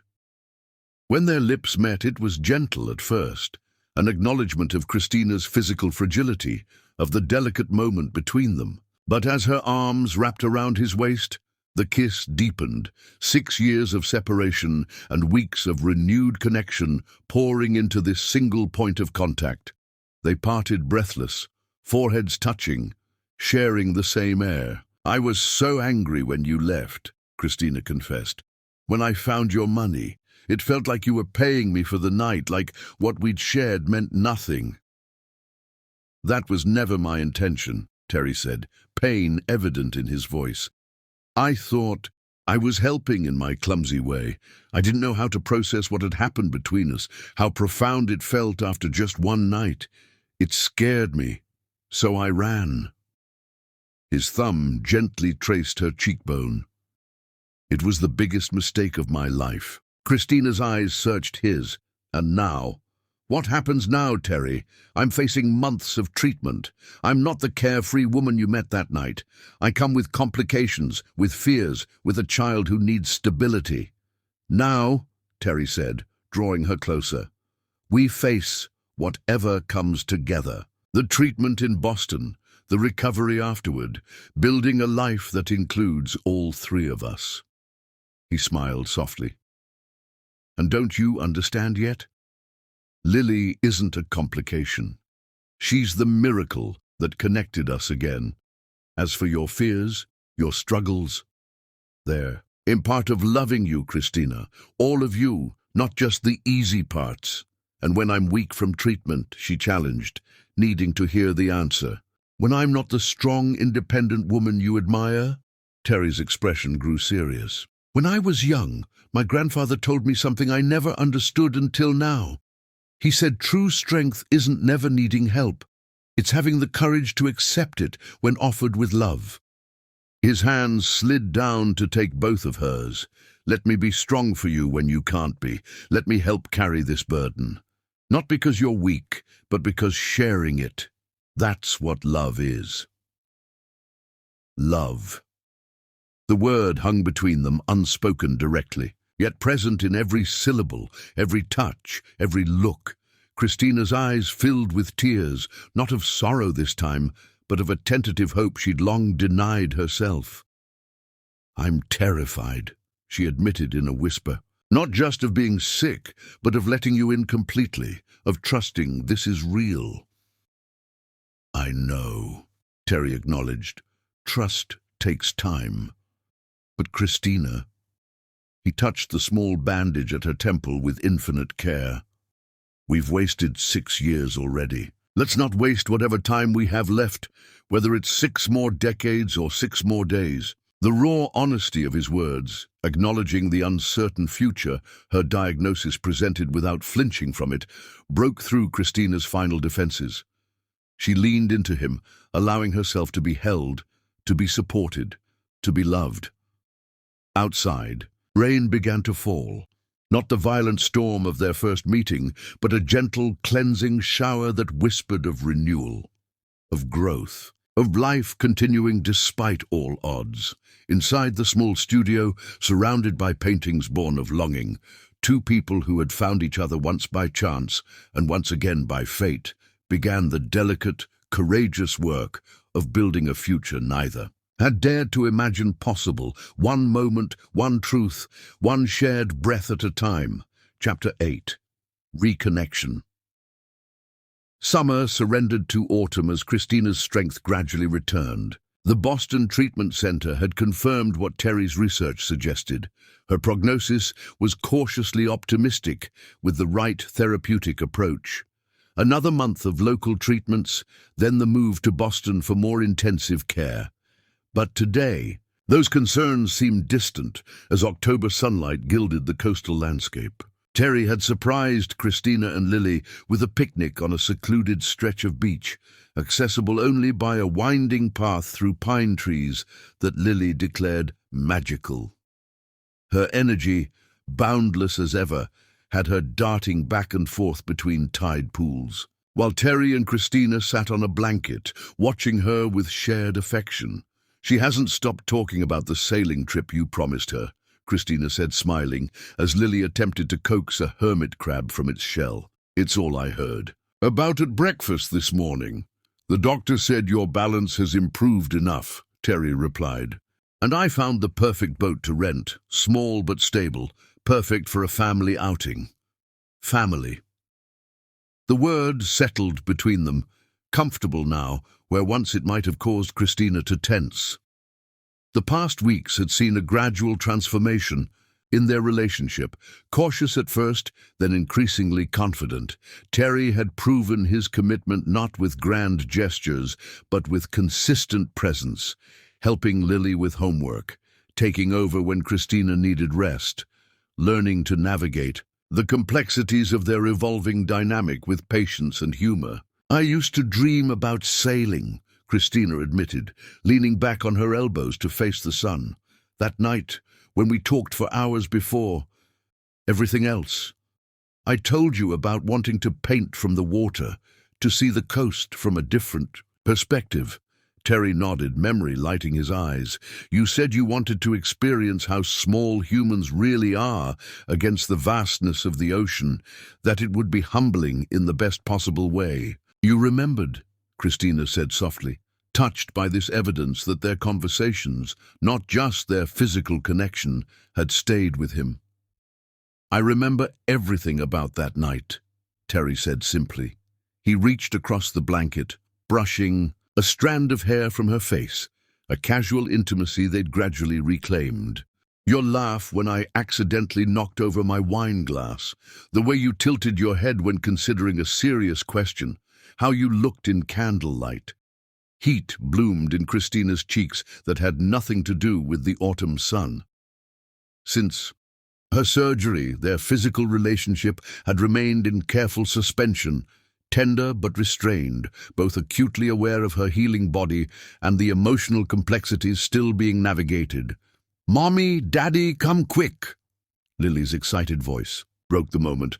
"I found a starfish, a purple one." They rose together, hands automatically finding each other as they crossed the sand to where Lily crouched by a tide pool, her expression reverent as she pointed to the violet-hued creature clinging to a rock.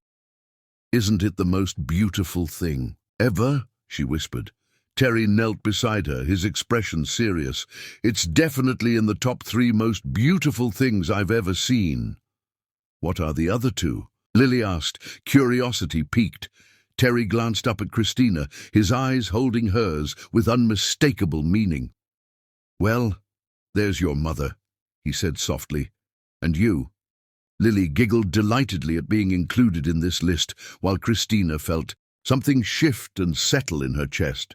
A piece of her heart she hadn't realized was still dislocated, finding its proper place. Later, as afternoon edged toward evening, they returned to the cottage, laden with shells, sea glass, and various treasures Lily had deemed essential to her collection. While Christina helped Lily sort and classify her findings, Terry disappeared into the kitchen, emerging an hour later to announce dinner was ready. "You cooked?" Christina asked, surprised. "I've been practicing," Terry admitted with a slightly sheepish smile. "Mrs. Wilson has been giving me lessons while you were at therapy." The dining table had been transformed with candles and autumn flowers. The meal itself was simple but prepared with obvious care. Grilled fish with herbs, roasted vegetables, crusty bread still warm from the oven. "You made all my favorites," Christina observed, touched by the thoughtfulness. "Mine too," Lily exclaimed, already reaching for a piece of bread. Dinner passed in easy conversation and laughter, a tableau of domestic happiness that would have seemed impossible months earlier. Lily regaled them with elaborate plans for Halloween costumes, while Terry and Christina exchanged glances over her head, sharing silent amusement at their daughter's creative vision. After helping with dishes, Lily insisting on drying the not-breakable things, Terry supervised bath time, while Christina retreated to the porch with a cup of tea, savoring the tranquility of the October evening. Stars were beginning to appear above the ocean, pinpricks of silver against deepening blue. The screen door opened behind her. "She wants both of us for bedtime stories," Terry said. "Apparently, tonight's selection requires different voices for all the characters." Christina smiled, setting aside her tea. "We'd better not disappoint." Then, working together to bring Lily's storybook to life had become a cherished ritual. Terry providing dramatic voices for dragons and wizards, Christina handling the gentler characters with expressive nuance that reflected her artistic soul. Lily, snuggled between them in her small bed, watched with wide-eyed delight as the tale unfolded. And they lived happily ever after, Christina concluded softly, closing the book. "Do you think that's really possible?" Lily asked sleepily. "Happily ever after." Christina and Terry exchanged glances over their daughter's head, a world of meaning in the silent communication. "I think," Terry said carefully, "that happiness isn't about everything being perfect all the time. It's about finding people who make even the hard parts of life better because you're together." Lily considered this with drowsy seriousness. "Like when I was scared of the thunder, but then you both stayed with me, and it wasn't scary anymore." "Exactly. Like that?" Christina confirmed, her voice thick with emotion as she smoothed Lily's dark curls. "Then I think we're already having our happily ever after," Lily declared, with a child's simple wisdom, before yawning hugely. After kisses goodnight and promises of sailing tomorrow if the weather held, they quietly left Lily's room. In the hallway, Terry reached for Christina's hand, his touch sending warmth spreading through her. "Sailing tomorrow," he said softly. "Weather permitting." "Weather permitting," Christina agreed, allowing him to lead her onto the moonlit porch. The night air carried the scent of salt and pine, crisp with autumn's edge. Stars reflected in the distant ocean, creating the illusion that the boundary between sky and sea had dissolved completely.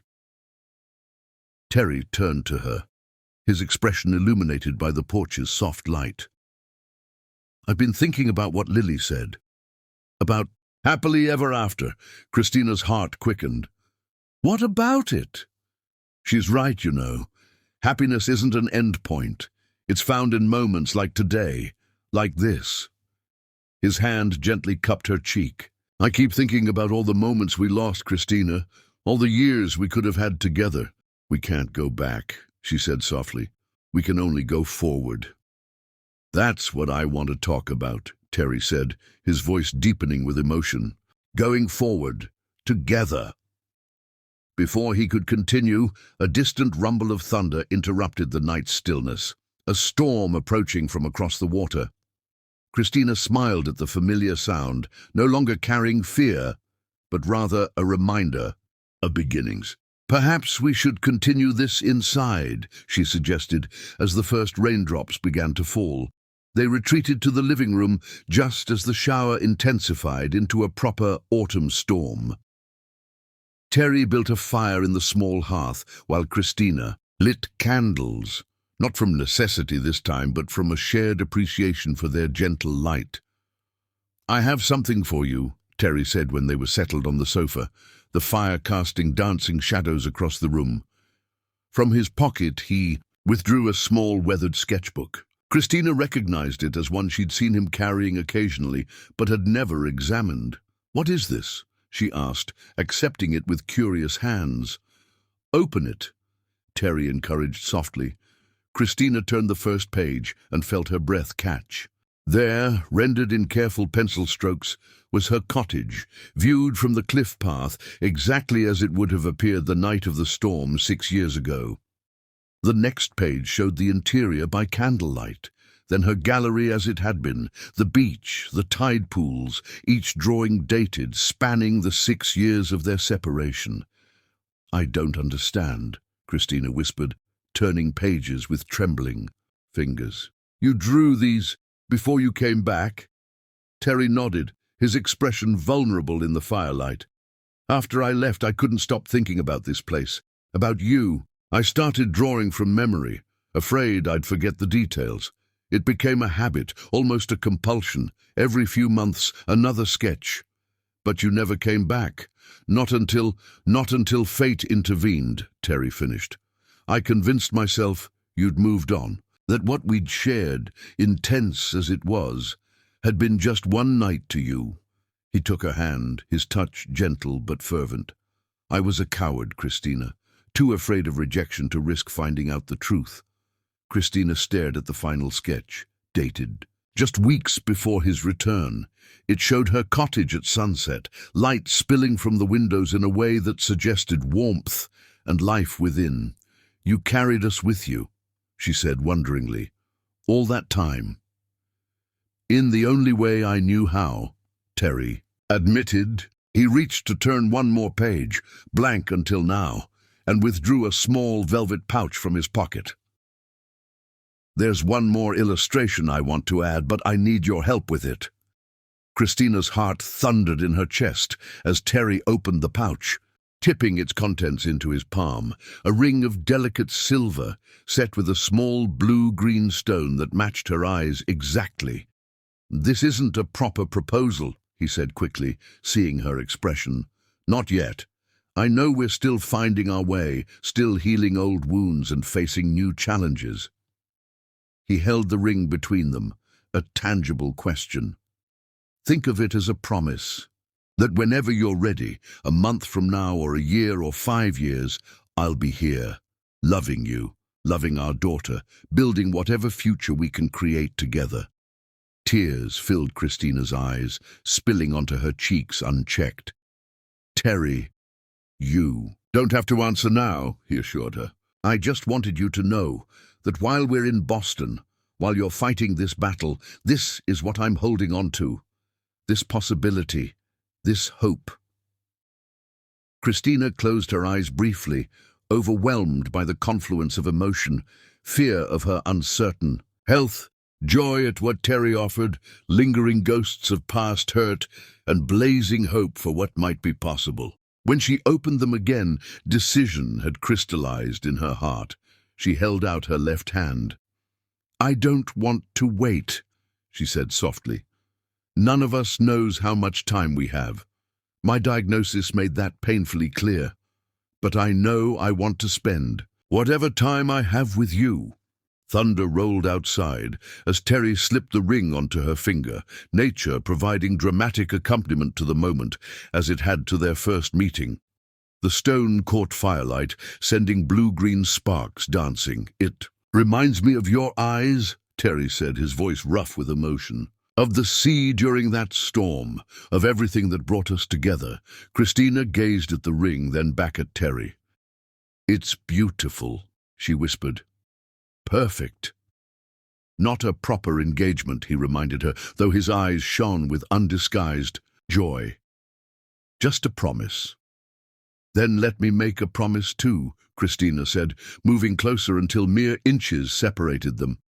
Whatever happens in Boston, whatever challenges lie ahead, I won't push you away again. I'll let you in, all the way in. The double meaning wasn't lost on either of them. Heat bloomed between them. 6 years of separation and weeks of careful restraint, building toward inevitable release. Christina, Terry breathed, her name both question and answer. I'm not made of glass, she murmured, her hands rising to frame his face. The doctors cleared me weeks ago. I've just been afraid. Of what? Terry asked, his control visibly fraying as her fingers traced the contours of his face. Of how much I still want you, she admitted, vulnerability naked in her voice. Of how it might feel to have this again, only to lose it if my health takes a turn. Terry's hands settled at her waist, solid and warm. You won't lose me, he promised. Not to fear, not to illness, not to anything but your own choice. Then I choose this, Christina whispered, closing the final distance between them. I choose us." Their lips met as lightning flashed outside, nature once again bearing witness. To their union, what began as tentative exploration quickly deepened into something more primal. 6 years of separation, weeks of restraint, and the shadow of mortality itself creating an urgency neither could deny. Terry drew back just enough to meet her eyes, his own dark with desire. "Are you certain?" In answer, Christina rose from the sofa, taking his hand. Without words, she led him down the familiar hallway to her bedroom, the same room where they had first discovered each other during a different storm, on a different night that had altered both their lives. The room was different now, touches of Lily visible in a stuffed animal forgotten on a chair, a child's drawing taped to the mirror. But as rain lashed the windows and thunder rolled across the sky, time seemed to fold back on itself, creating a perfect symmetry between past and present. They came together with the desperate tenderness of those who have nearly lost each other, hands relearning forgotten landscapes, lips reclaiming territory once surrendered. Christina's silver ring caught moonlight filtered through rain-streaked windows as her fingers tangled in Terry's hair, drawing him closer. "I never stopped wanting you," Terry confessed against her skin. "Not for a single day in 6 years." "Show me," Christina breathed, arching beneath his touch. "Make me believe it." What followed transcended their first night together. That had been discovery, exploration, the thrill of the unknown. This was homecoming, recognition, the profound relief of finding what was thought lost forever. Where their first union had been wrapped in storm and secrecy, this one contained something deeper, the acknowledgement of shared history, shared pain, and now shared future. Later, wrapped in each other's arms, as the storm gradually subsided outside, Christina traced idle patterns on Terry's chest, her ring occasionally catching the dying firelight from the other room. "What will we tell Lily?" she asked. Practical. Concerns returning as passion's haze receded. Terry smiled, pressing a kiss to her forehead. "The truth. That her bedtime wish came true. We're going to be a real family. All 3 of us." "A family," Christina repeated, savoring the word. "It sounds terrifying," Terry suggested with gentle humor. "Overwhelming." "Perfect," Christina corrected, nestling closer. "It sounds perfect." Outside, the storm had passed completely, leaving behind that particular stillness that follows. Nature's fury. Stars reappeared through breaks in the clouds, reflecting in puddles below the cottage windows. The sky above mirrored in the earth below, creating a sense of infinite possibility. Inside, 2 people who had found each other, lost each other, and found each other again lay intertwined, their heartbeats synchronizing as sleep approached. Tomorrow would bring practical concerns. Boston arrangements, treatment schedules, explanations for Lily.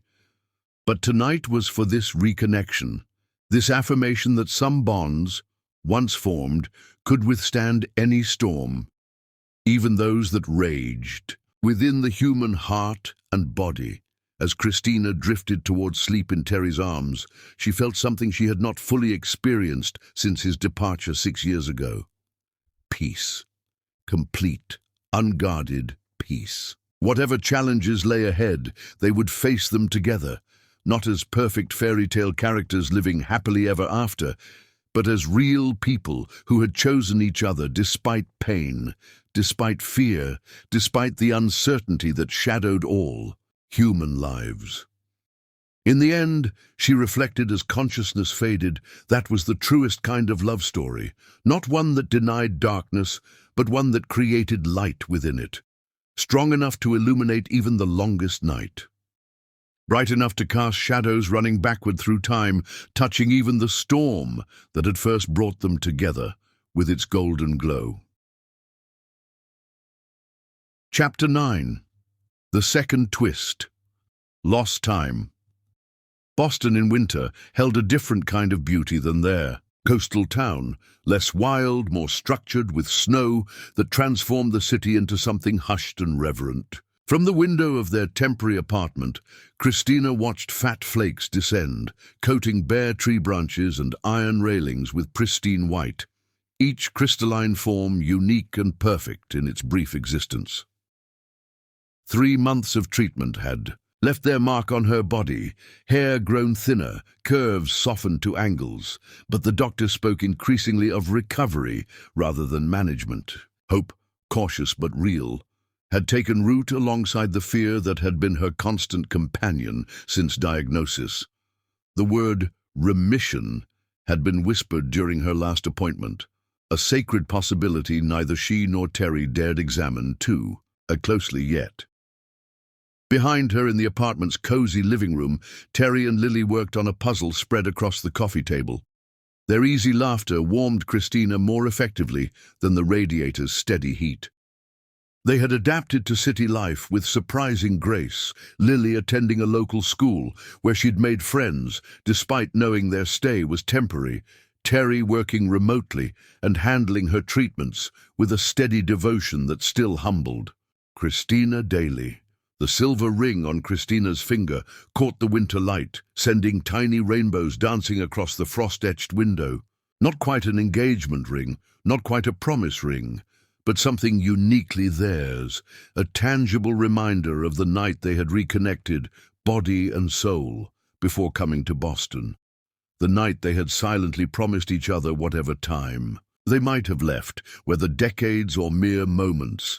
"Mommy, come see," Lily called. "We finished the lighthouse." Christina turned from her contemplation of the snow, smiling at the domestic scene before her. In these past months, Lily had blossomed in Terry's constant presence, her natural confidence strengthened by the security of having both parents united in their love for her. "It looks perfect," Christina said, joining them on the sofa, her body fitting naturally into the space they created for her. "Daddy says when we go home we can visit a real lighthouse," Lily informed her, eyes bright with anticipation.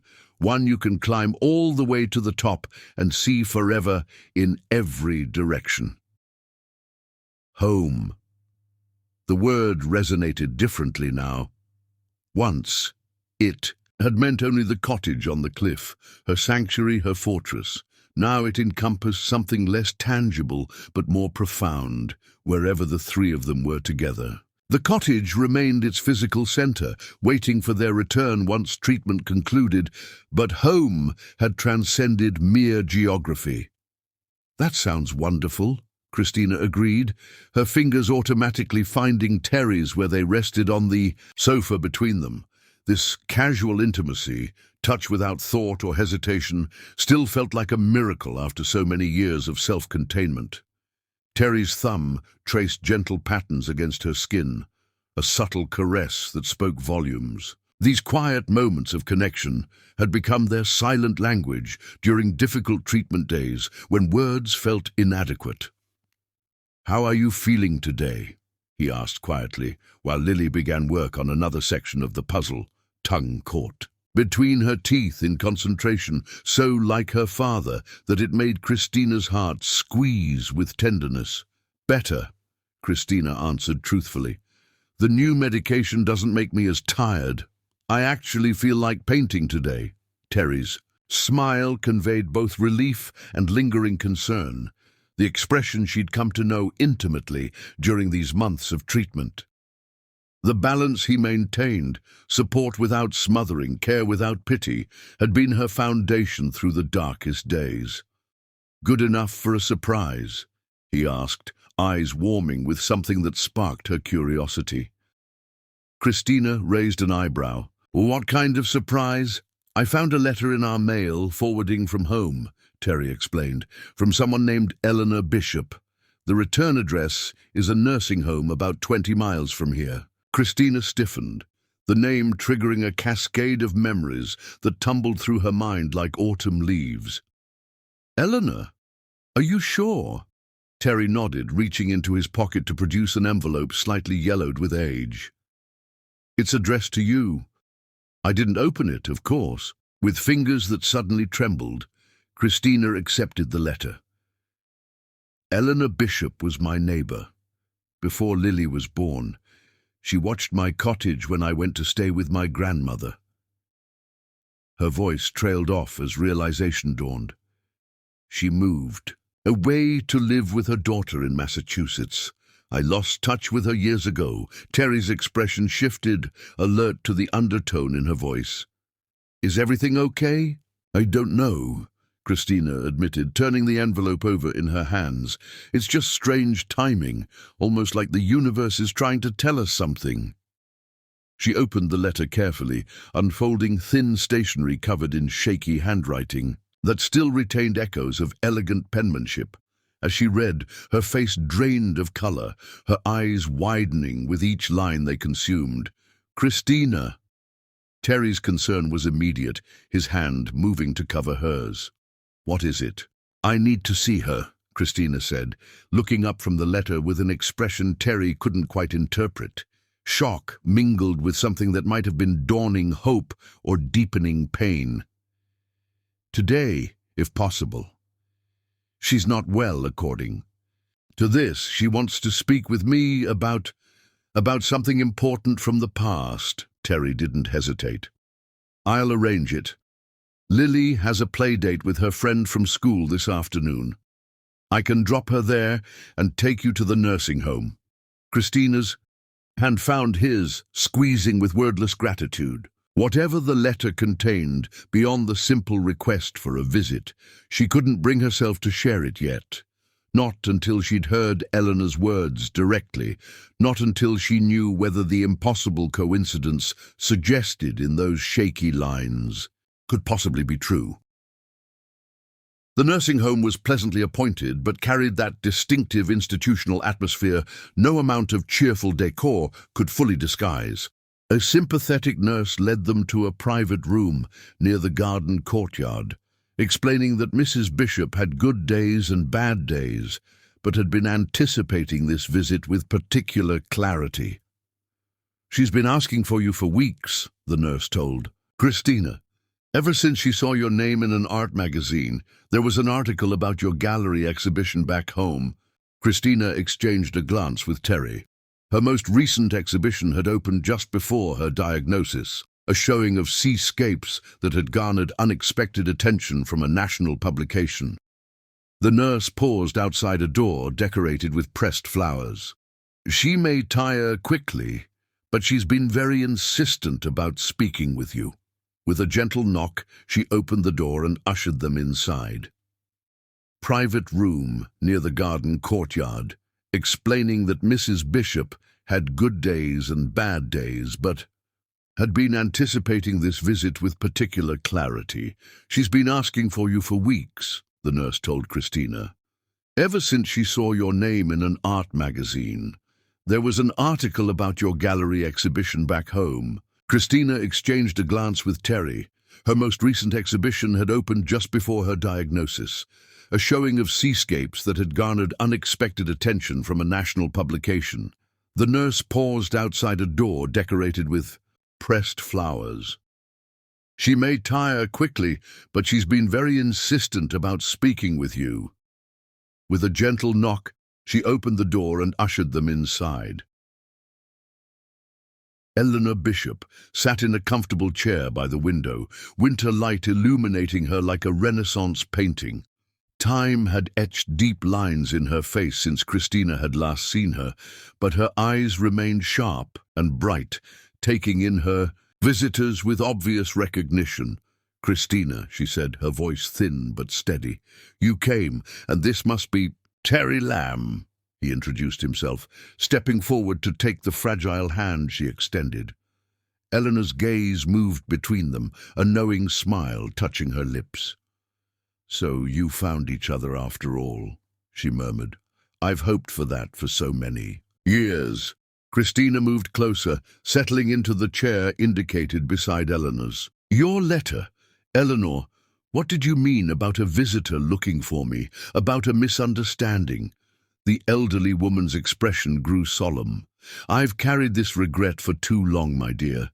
My memory isn't what it once was, but some things remained crystal clear, like that morning, about a month after the big storm that nearly took my roof off. Christina's breath caught. Terry moved to stand behind her chair, his hand settling on her shoulder in unconscious support. "A handsome young man came to your cottage," Eleanor continued, her gaze distant with memory. "You were away, caring for your grandmother in her final days. He had flowers, wild flowers gathered from the cliffside. He seemed disappointed when I told him you were gone." Christina's hand rose to cover her mouth. "Someone came looking for me." Eleanor nodded slowly. "He asked when you'd return. I told him I wasn't certain, that your grandmother's condition was grave and you might be gone. For some time." Her weathered hand moved to cover Christina's. "He seemed so deflated, like all the air had gone out of him. He left the flowers with me, asked me to tell you he'd been there." "Did he leave a name?" Terry asked, his voice tight with controlled emotion. Eleanor's brow furrowed. "I believe he did, but names slip away from me now. I remember thinking he seemed well off, though simply dressed, educated in his speech." "What happened to the flowers?" Christina asked, her heart pounding so forcefully she was certain Eleanor must hear it. Shame flickered across the older woman's face. "This is my regret, dear. I meant to leave them with a note, but my arthritis was particularly bad that day. I simply left a note saying, 'Someone came looking for you. He's sorry he missed you.' I put it in your mailbox." Christina's eyes flew to Terry's, wide with realization. "The note," she whispered, "the one I found when I returned. I always thought—" "You thought I sent it," Terry finished, the pieces falling into place with devastating clarity. "That I was apologizing for leaving, for the money." Eleanor looked between them, confusion evident. "You didn't know it was him?" she asked Christina. "But surely, when you returned—" "I never went back," Terry said, his voice hollow with the weight of lost opportunity. "I thought, when I saw the cottage empty, I assumed Christina had moved on. I convinced myself that night meant more to me than to her." "And I thought the note was from you," Christina said, rising to face him. "A final apology, dismissing what we'd shared. It only reinforced my belief that the money was payment." Eleanor's frail hand reached for both of theirs. "Oh, my dears, such a simple misunderstanding, such a terrible cost." Christina felt tears gathering, hot and insistent. "You came back," she whispered to Terry. "You actually came back for me." 1 month later, Terry confirmed, his own eyes bright with moisture. "I couldn't stop thinking about you, about that night. I drove up the coast with no real plan beyond seeing you again, talking to you in daylight, asking if what I'd felt had been real or imagined. And I was gone," Christina said, the cruel irony of timing striking her anew, "caring for my grandmother in her final days. When I returned 6 weeks later, there was no sign anyone had looked for me," she continued, the pieces of their shared past rearranging themselves into a new, heartbreaking pattern. "Just that cryptic note that seemed to confirm you'd washed your hands of me." Eleanor watched them with eyes that had witnessed nearly a century of human joy and sorrow. "I've carried this regret since I realized the misunderstanding," she said softly. "When I became ill last year and began sorting through old memories, preparing to leave this world, it weighed on me heavily. Then I saw your picture in that magazine and learned you were in Boston for treatment." A smile touched her papery lips. "Providence, perhaps, a chance to right an old wrong before I go." Terry knelt beside Christina's chair, taking both her hands in his. 6 years, he said, voice rough with emotion. "We lost 6 years because of crossed paths and misread signs." "Not entirely lost," Christina corrected gently, thinking of Lily. "We gained her, and perhaps we needed those years apart to become the people who could truly find each other again." Eleanor watched them with wise, tired eyes. "Time is precious, my dears. I've lived long enough to know that love, when genuine, is the rarest treasure of all. Don't waste another moment in regret for what cannot be changed." As if her words had broken some final barrier between them, Terry drew Christina into his arms, holding her as if she might disappear if he loosened his grip. The realization of how close they had come to reconnecting 6 years ago, and how narrowly they had missed that chance, lent their embrace a desperate intensity. "Thank you," Christina said to Eleanor over Terry's shoulder, tears flowing freely. "Now, for finding the courage to tell us." The elderly woman smiled serenely. "I can go peacefully now, knowing I've undone at least one knot in the tapestry." Her eyes drifted closed, fatigue evident in her slackening features. "Be happy, my dears. Make up for lost time." Later, in the taxi returning to their temporary Boston home, Christina and Terry sat in stunned silence, hands clasped tightly between them. The revelation had thrown their shared history into entirely new light. What had seemed like deliberate abandonment revealed as tragic misalignment. What had felt like rejection exposed as its opposite. "I keep thinking," Terry finally said, his voice low and intimate in the taxi's dimness, "about parallel lives, about the life we might have had if I'd returned a week earlier, or you a week later, if we'd connected that day instead of missing each other." Christina leaned her head against his shoulder, watching snowflakes dance in the taxi's headlights. Or if Eleanor had been more specific in her note. Or if I'd asked her about it when I returned. "We might have had those 6 years together," Terry said, the weight of lost time evident in his voice. "Watched Lily grow together from the beginning." Christina turned to face him, her hand rising to cup his cheek. "But would we have appreciated it as deeply as we do now? Would we have understood the preciousness of what we had if we hadn't first lost it?" Terry covered her hand with his own, turning to press a kiss to her palm. "All I know is that I don't want to waste another moment wondering what might have been. I only want to focus on what can be from this moment forward." As the taxi navigated Boston's snow-dusted streets, Christina felt something shift within her, a weight lifting, a lingering question finally answered. For 6 years, she had carried the belief that Terry had discarded what they'd shared as meaningless. Now she understood the truth. He had valued it enough to return, to seek her out, to try again. The misunderstanding that had cost them 6 years could not be undone. But in its revelation lay a profound gift. The knowledge that their connection had never been one-sided, that what had bloomed between them during that stormy night had been equally powerful for both. What seemed like ending had actually been interrupted beginning, and now, against all odds, they had been granted a second chance, a chance to reclaim not just what had been lost, but to create something new and stronger from the ashes of misunderstanding. As the taxi turned onto their street, Christina made a silent vow. Not another day would pass in holding back, in fear, in doubt. Life had shown its fragility through her illness, its preciousness through their daughter, its strange and wonderful symmetry through Eleanor's revelation. Whatever time remained, whether years or decades, would be lived fully, loved completely, cherished absolutely. The universe had conspired to bring them together, not once, but twice. This time, they would not let go. Chapter 10. Full Circle.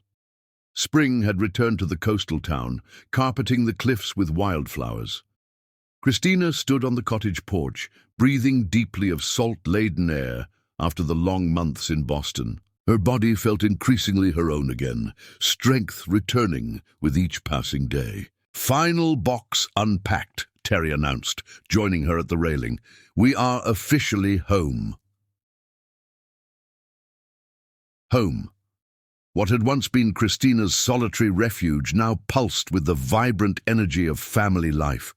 Terry's arms encircled her from behind. "Penny, for your thoughts?" "I was thinking about circles," Christina replied, leaning back into his embrace. How life brings us back to the same places, but we experience them differently each time. The doctors called while you were unpacking. She added, turning in his arms. The latest scans are clear. 6 more months of monitoring, but they're using words like remarkable recovery. Joy transformed Terry's features as he pulled her into a fierce embrace. That's everything. Where's Lily? Christina asked as they finally separated. Mrs. Wilson took her to see the new foal. She'll bring her home before dinner. A smile played at his lips, which gives us a rare moment of solitude. The invitation in his voice sent warmth spreading through Christina's body. Before they could act on the desire kindling between them, Terry guided her to the porch swing and withdrew an envelope from his pocket. What's this? Christina asked. Something I've been wanting to share with you, Terry explained. Open it. Inside the envelope, Christina found documents bearing the logo of the Coastal Towns Development Authority. You're buying the land adjacent to my gallery, she asked. For what purpose? For the past months, I've been thinking about our future here, Terry said. I've been working with an architect to design a cultural center for the town, a proper showcase for local artists, with your gallery as its centerpiece. Christina stared at him in stunned silence. This is enormous, the investment, worth every penny, he finished firmly. I've spent years accumulating wealth without purpose. This feels right, using resources to nurture art, to create a legacy beyond ourselves. Tears gathered in Christina's eyes as she recognized the culmination of Terry's transformation from the man who had once left money on her pillow to one who understood that true value lay in connection. There's more, Terry continued, reaching again into his pocket. This time, he withdrew a small velvet box of deep blue. Christina's breath caught in her throat. When we met 6 years ago, Terry said softly, I had no way of knowing that night would change the course of my life, that it would give me our daughter, that it would eventually lead me back to you. He opened the box, revealing a ring of platinum and sapphire that caught the afternoon light, the exact color of her eyes, and the ocean they both loved. Christina. Jackson, will you marry me? Not because of Lily, not because of what we've endured together, but because I love you with a depth I never knew was possible before you. Yes, Christina whispered, thick with emotion. Of course, yes. As Terry slipped the ring onto her finger, the afternoon sun broke through the clouds, bathing them in golden light. Their kiss tasted of salt and promise, of battles survived and futures imagined. 6 months later, as summer reached its zenith, storm clouds gathered on the horizon. With Christina's final scans confirming full remission, the timing felt perfect for a wedding that had never been intended as conventional. Inside the cottage, Christina stood before the mirror in her simple ivory dress, her hair grown back with a natural wave that caught the fading light from the window. You look like a princess in a painting, Mommy, Lily said, resplendent in her flower girl dress. Daddy looks handsome too, but he's nervous, she confided. He keeps touching his tie and asking Uncle James if everything's perfect. Christina smiled. Tell Daddy I'll be right there and that everything is already perfect because he's waiting for me. Lightning flashed across the darkening sky as Christina reached the bluff where their small wedding party awaited. Terry waited beneath an arbor woven with wildflowers, his expression transforming from nervous anticipation to adoration as she appeared. The symmetry was not lost on either of them. The same lighting that had first revealed him to her doorstep during that fateful storm now illuminated their union. The ceremony was brief, but deeply personal, vows promising not perfection, but presence, not ease, but endurance, not mere passion, but profound partnership. As they exchanged rings, simple platinum bands inscribed with always, the first raindrops began to fall. By the power vested in me, the minister continued, rain streaking his face, I pronounce you husband and wife. Their kiss, witnessed by sky and sea, tasted of rain and salt and infinite possibility. Later, when guests had departed and Lily slept at Mrs. Wilson's, Christina and Terry stood on their rain-washed porch, watching the storm gradually subside. "Mrs. Lamb," Terry murmured, nuzzling the sensitive spot below her ear. "How does it sound?" "Unfamiliar," Christina admitted, leaning back against his chest. "But I'm looking forward to growing accustomed to it." "Do you remember what you said that night?" Terry asked. "About why you painted storms?" Christina nodded. "I said they reveal the true nature of things. In ordinary light, we see surfaces, but lightning illuminates essence." "You were right," Terry said, turning her in his arms. Raindrops clung to his eyelashes and lips. "Every storm in our lives has stripped away another layer of pretense, of fear. What remains is what's true." Christina's hands rose to frame his face. "And what is true, Terry Lamb?" His answer came in a kiss, deep and passionate, carrying the weight of their shared history and the boundless potential of their future. Without speaking, they moved inside. Their bedroom, transformed with candles reminiscent of their first night, awaited this new beginning. Not strangers finding temporary shelter, but partners choosing permanent harbor in each other's hearts. "I love you," Christina whispered against his lips, as their bodies joined in perfect synchronicity. "Always," Terry answered, his voice rough with emotion as they moved together in the candlelight, creating a new memory to replace the one that had haunted them for 6 years. Not an ending this time, but a beginning without end. Outside, the storm gradually subsided, stars emerging in its wake. Inside, two souls who had found each other, lost each other, and found each other again, discovered what had been true all along, that some connections, once forged in lightning and thunder, cannot be broken by time or misunderstanding or even fear itself.